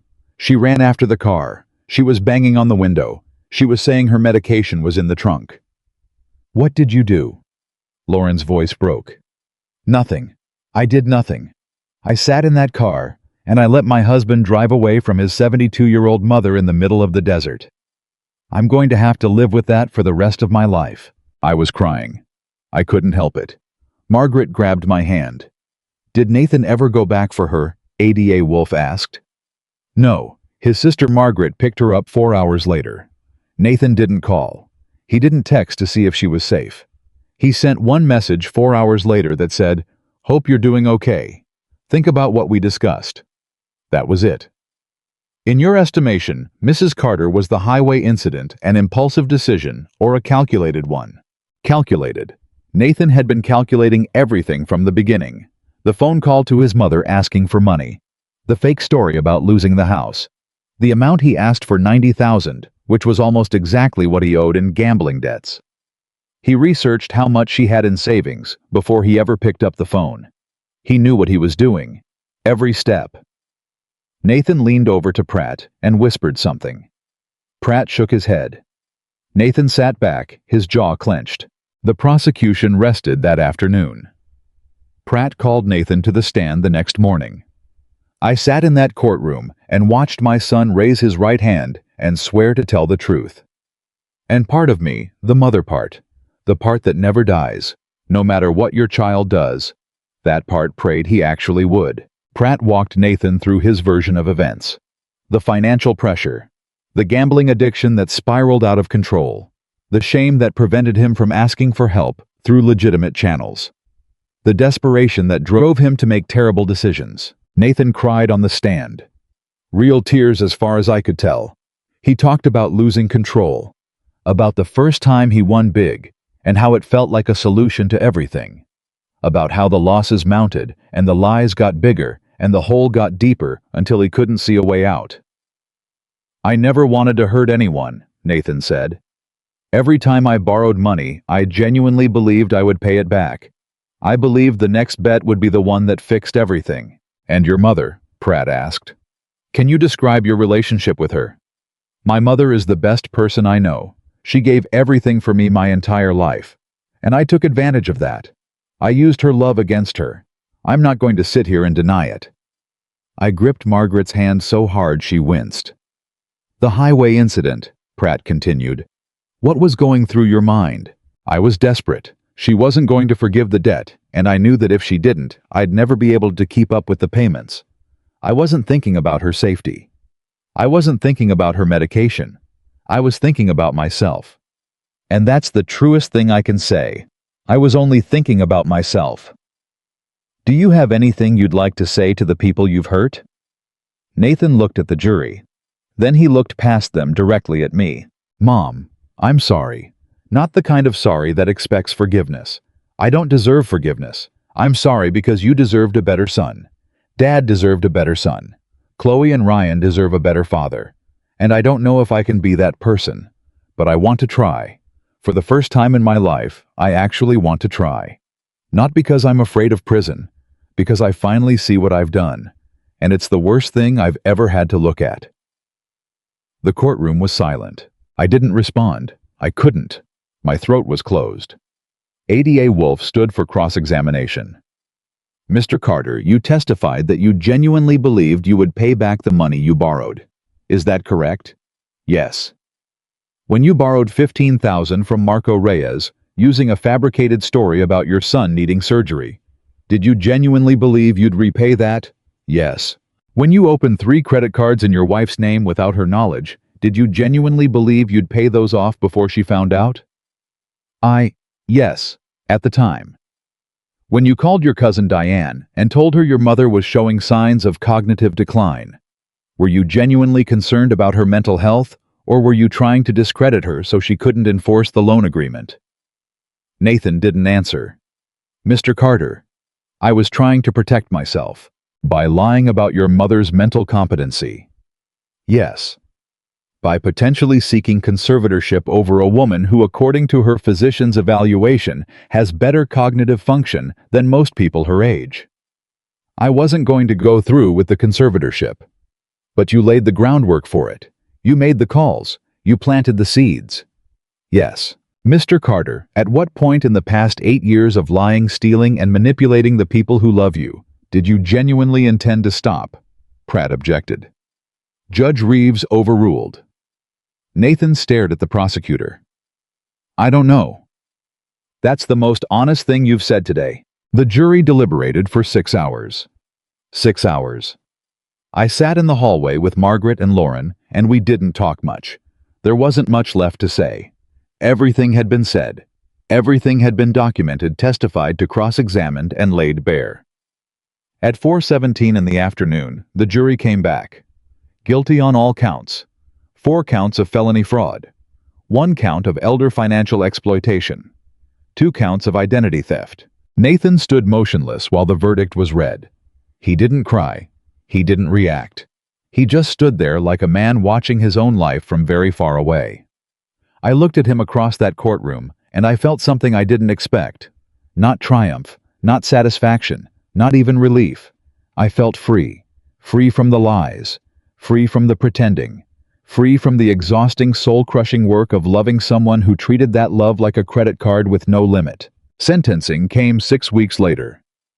Judge Reeves gave Nathan 4 years in state prison with the possibility of parole after 2 contingent on completion of a certified gambling addiction treatment program and full restitution to all victims.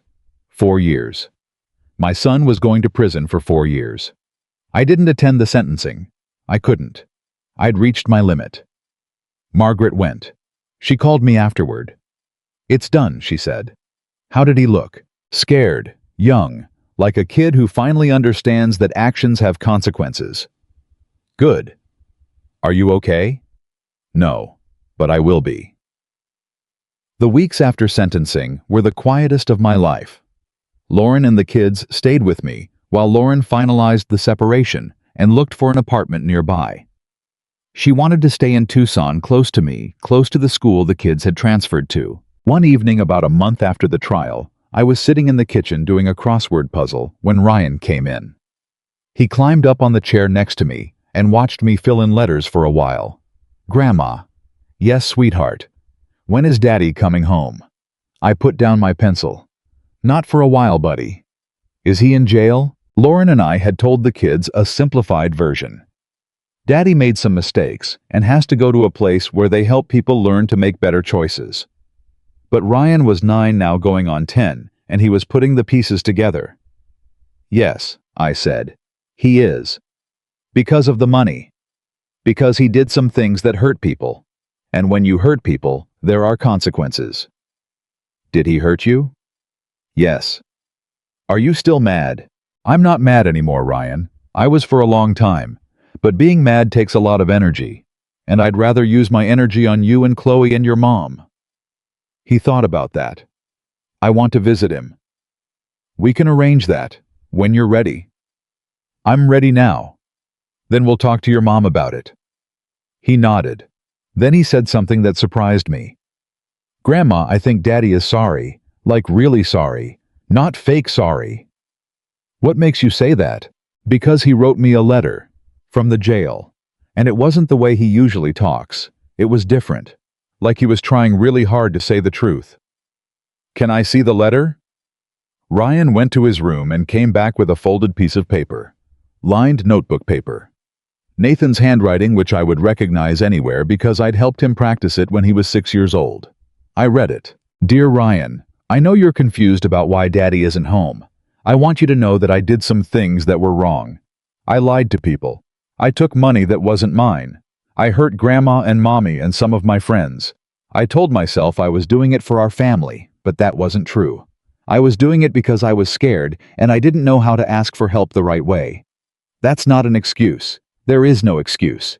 I just want you to know that none of this is your fault. You are the best kid in the world, and I love you more than anything. When I come home, I'm going to be different. Not because someone is making me be different, because I want to be the dad you deserve.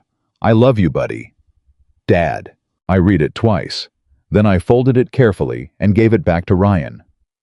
That's a good letter, I said. Do you think he means it? I think he's trying to. And sometimes trying is the first step toward meaning it. Ryan took the letter back to his room. I sat at the table, and I pressed my hand against my chest, and I let myself feel something I'd been afraid to feel. Hope. Not the naive hope I'd felt before the road trip, the hope that blinded me and set me up for devastation. This was different. This was cautious hope. Earned hope. The kind you hold loosely with open hands, ready to let it go if it proves false, but willing to let it exist, because the alternative is too bitter. 3 months into Nathan's sentence, David Brennan called me with a final update on the civil case. The restitution order from the criminal case covers all victims. Nathan's remaining assets, including the house equity, have been used to establish a payment fund. Between the boat sale, the monthly payments before trial, and the asset liquidation, you've recovered $61,000 of the original $90,000. And the rest. It will come from his wages once he's released. The court has ordered garnishment until full restitution is made. You'll get every penny, Evelyn. It may take time, but you'll get it. Thank you, David, for everything. Evelyn, in 30 years of practice, you are the most remarkable client I've ever had. I'm just a woman who got tired of being taken advantage of. No, you're a woman who stood up when everything in her life was telling her to sit down. That's not common. And it matters. I thanked him again and hung up. Lauren found an apartment 4 blocks from my house. She and the kids moved in on a Saturday, and I helped them unpack. Chloe had her own room for the first time. She tacked her drawings on the wall and put her journal collection on the shelf and declared it the best room in the history of rooms. Ryan set up his art supplies in a corner of the living room and immediately started drawing. This time, the house in his picture didn't have a crack down the middle. It was a whole house, with a sun over it, and 4 stick figures standing in front. Who are they? I asked. That's me and Chloe and Mommy and Grandma. What about Daddy? Ryan thought for a moment. Then he drew a 5th figure, smaller, standing a little bit away from the group, but facing toward them. He's coming back, Ryan said, but he's not here yet. I kissed the top of his head, and I didn't say anything because I couldn't. Over the next several months, I did something I never expected. I started talking. Not just to Margaret, not just to Lauren, not just to David. I started talking publicly about what happened to me. It started small. A conversation with a woman at my church who was going through something similar with her daughter. She'd lent money she couldn't afford to lose and was being guilt-tripped into silence. I told her my story. I told her about the loan agreement. I told her about standing up for herself. She cried. She thanked me. She called a lawyer that same week. Then it happened again. A neighbor's friend. A woman at the grocery store who overheard me talking to Margaret and approached me in the parking lot. A man at the senior center whose son had been draining his bank account. Everywhere I turned, there were people like me. People who loved their children so much that they'd let themselves be destroyed rather than admit the truth. David connected me with an elder rights organization in Tucson. They invited me to speak at a community forum.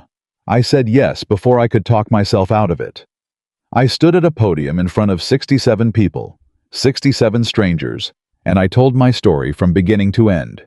The phone call, the $90,000, the road trip, the highway, the fight to get my money and my dignity back. When I finished, the room was silent for a few seconds.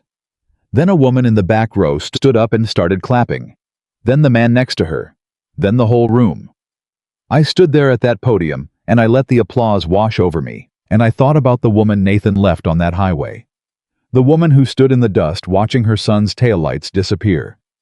That woman had been terrified, broken, alone. She wasn't alone anymore. After the forum, a reporter from the Arizona Daily Star asked if she could write about my experience. I agreed on the condition that Nathan's children not be named. The article ran the following Sunday. The headline was, "Standing Up When Love Lets You Down, One Mother's Fight Against Financial Exploitation." The response was overwhelming. Emails from strangers. Letters. Phone calls to the Elder Rights Organization from people who recognized themselves in my story. Within 2 months, the organization asked me to join their advisory board. Me, Evelyn Carter, 72 years old, widow, advisory board member. Frank would have laughed until he cried. Nathan served 26 months. He was released on a Wednesday morning in April. Lauren told me. She'd been in contact with his parole officer to coordinate the children's visitation schedule. He completed the treatment program, Lauren said. Full marks. His counselor says he's engaged and committed. Do you believe it? I believe he's trying. Whether that holds up outside prison walls is a different question. Are you going to see him? Not yet. Maybe eventually. The separation is final. I filed for divorce last month. How do you feel about that? Like closing a book. I should have closed a long time ago, but I needed to read every page first so I'd know it was really over. Nathan's first supervised visit with the kids happened on a Saturday afternoon at a family services center. I wasn't there. That was between him and his children. But Lauren told me about it afterward. Chloe was nervous. She barely talked for the first 20 minutes. Then Nathan showed her a journal he'd been keeping in prison. He'd written an entry for every single day. He told her it was because she'd inspired him to write. She opened up after that. And Ryan. Ryan brought one of his drawings, the one of the house with the 5 stick figures. Nathan saw the figure standing apart from the group and asked who it was. Ryan said, "That's you, Dad. You're coming back, but you're not here yet." Nathan broke down. Completely. The supervisor had to pause the visit for 10 minutes. I closed my eyes. Good. Good. He needs to feel it. He needs to feel every ounce of what he's done. Not to punish him. Because you can't fix what you won't face. Nathan didn't contact me. Not when he got out. Not the first week. Not the second. I knew from Lauren that his parole officer had told him I was not to be contacted unless I initiated it. That was a condition I'd requested through David. I wasn't ready. Not yet. 6 weeks after Nathan's release on a Sunday morning in late May, I drove to the cemetery where Frank was buried.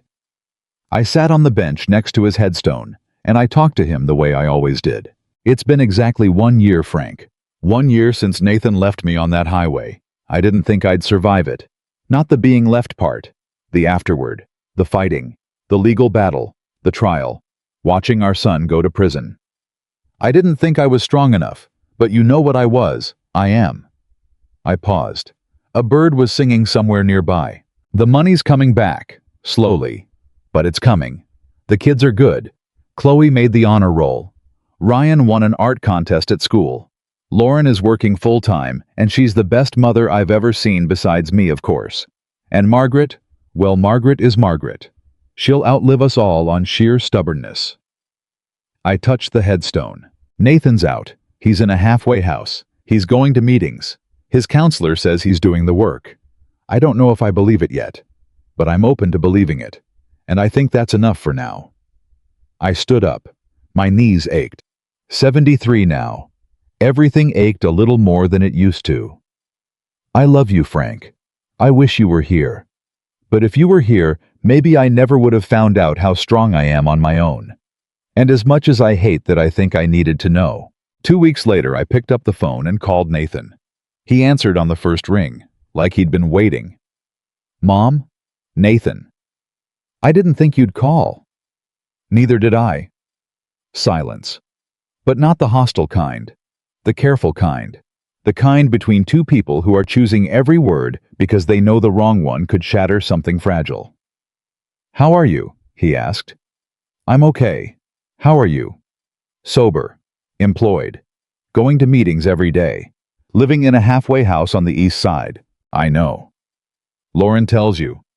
Lauren tells me everything. Mom, I want to see you. But I understand if you're not ready. I'll wait as long as you need. I'm not ready. Okay. But Nathan. Yes. I called because I want you to know something. I don't hate you. I never hated you. Even on the highway, even when you drove away, even when you tried to take my autonomy, I didn't hate you. I hated what you did. I hated the person you became. But I never hated you. I was crying. I could hear it. I also want you to know that forgiveness is not something I can give you right now. Maybe not ever. But I'm leaving the door open. Not wide open. A crack. And what you do with that crack is up to you. I'm going to earn it, Mom. I know you've heard that before. I know every word out of my mouth sounds like another lie. But I'm going to earn it, even if it takes the rest of my life. Don't tell me. Show me. I will. And Nathan, the payments, every month, on time, every single one. Every single one, I promise. Don't promise me, just do it. Okay. Goodbye, Nathan. Goodbye, Mom. I love you. I hung up. I sat in my kitchen. The same kitchen where Margaret and I had mapped out the legal strategy. The same kitchen where Lauren had confessed the truth about the gambling. The same kitchen where Chloe had told me she'd heard everything in the car. This kitchen had held so much pain. But it had also held so much strength. I picked up the phone again and called Margaret. How did it go? She asked. Because of course she knew I'd called Nathan. Margaret knew everything. I told him the door was open a crack. A crack. That's generous. That's all I've got right now. That's enough. More than enough. Margaret. Yes. Thank you for answering your phone that day. At the gas station. Thank you for driving 4 hours to pick me up. Thank you for never letting me make excuses. That's what sisters are for. No, that's what family is for. Real family. That was a year ago. Today, as I sit here telling you this story, I'm 73 years old. I live in my house in Tucson. Lauren and the kids live 4 blocks away. Chloe is 12 now and writing short stories that are better than half the books I've read. Ryan is 10 and his art teacher says he has genuine talent. Margaret comes over every Sunday for dinner and complains about my cooking, which is her way of saying she loves me. Nathan has made every payment. 26 straight months. On time. Every one. He completed his treatment program. He has a sponsor. He works at a hardware store, and he goes to meetings, and he sees his kids every other weekend unsupervised now, and Lauren says the kids come back from those visits happy, not confused, not anxious, happy. I've seen Nathan 3 times since that phone call. Each time was brief. Each time was careful. Each time I looked for the man who left me on that highway, and each time I saw a little less of him and a little more of someone I didn't recognize yet. Someone new. Someone who might be worth knowing. I don't know if I'll ever fully trust my son again. I don't know if the cracks he put in our relationship can ever be completely filled. But I know this.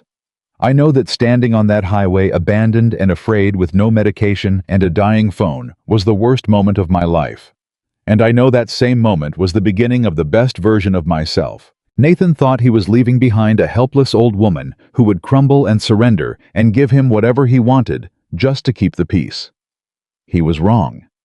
He left behind a woman who discovered she had a backbone made of steel and a heart tough enough to do what love alone could never do. He left behind a mother who finally learned that protecting yourself is not the same as abandoning your child, that holding someone accountable is not cruelty, that saying no to the people you love is sometimes the most loving thing you can do. He left behind Evelyn Carter. And Evelyn Carter does not break. Not on a highway. Not in a courtroom. Not ever. That was the move my son never expected. And it was the move that saved us all.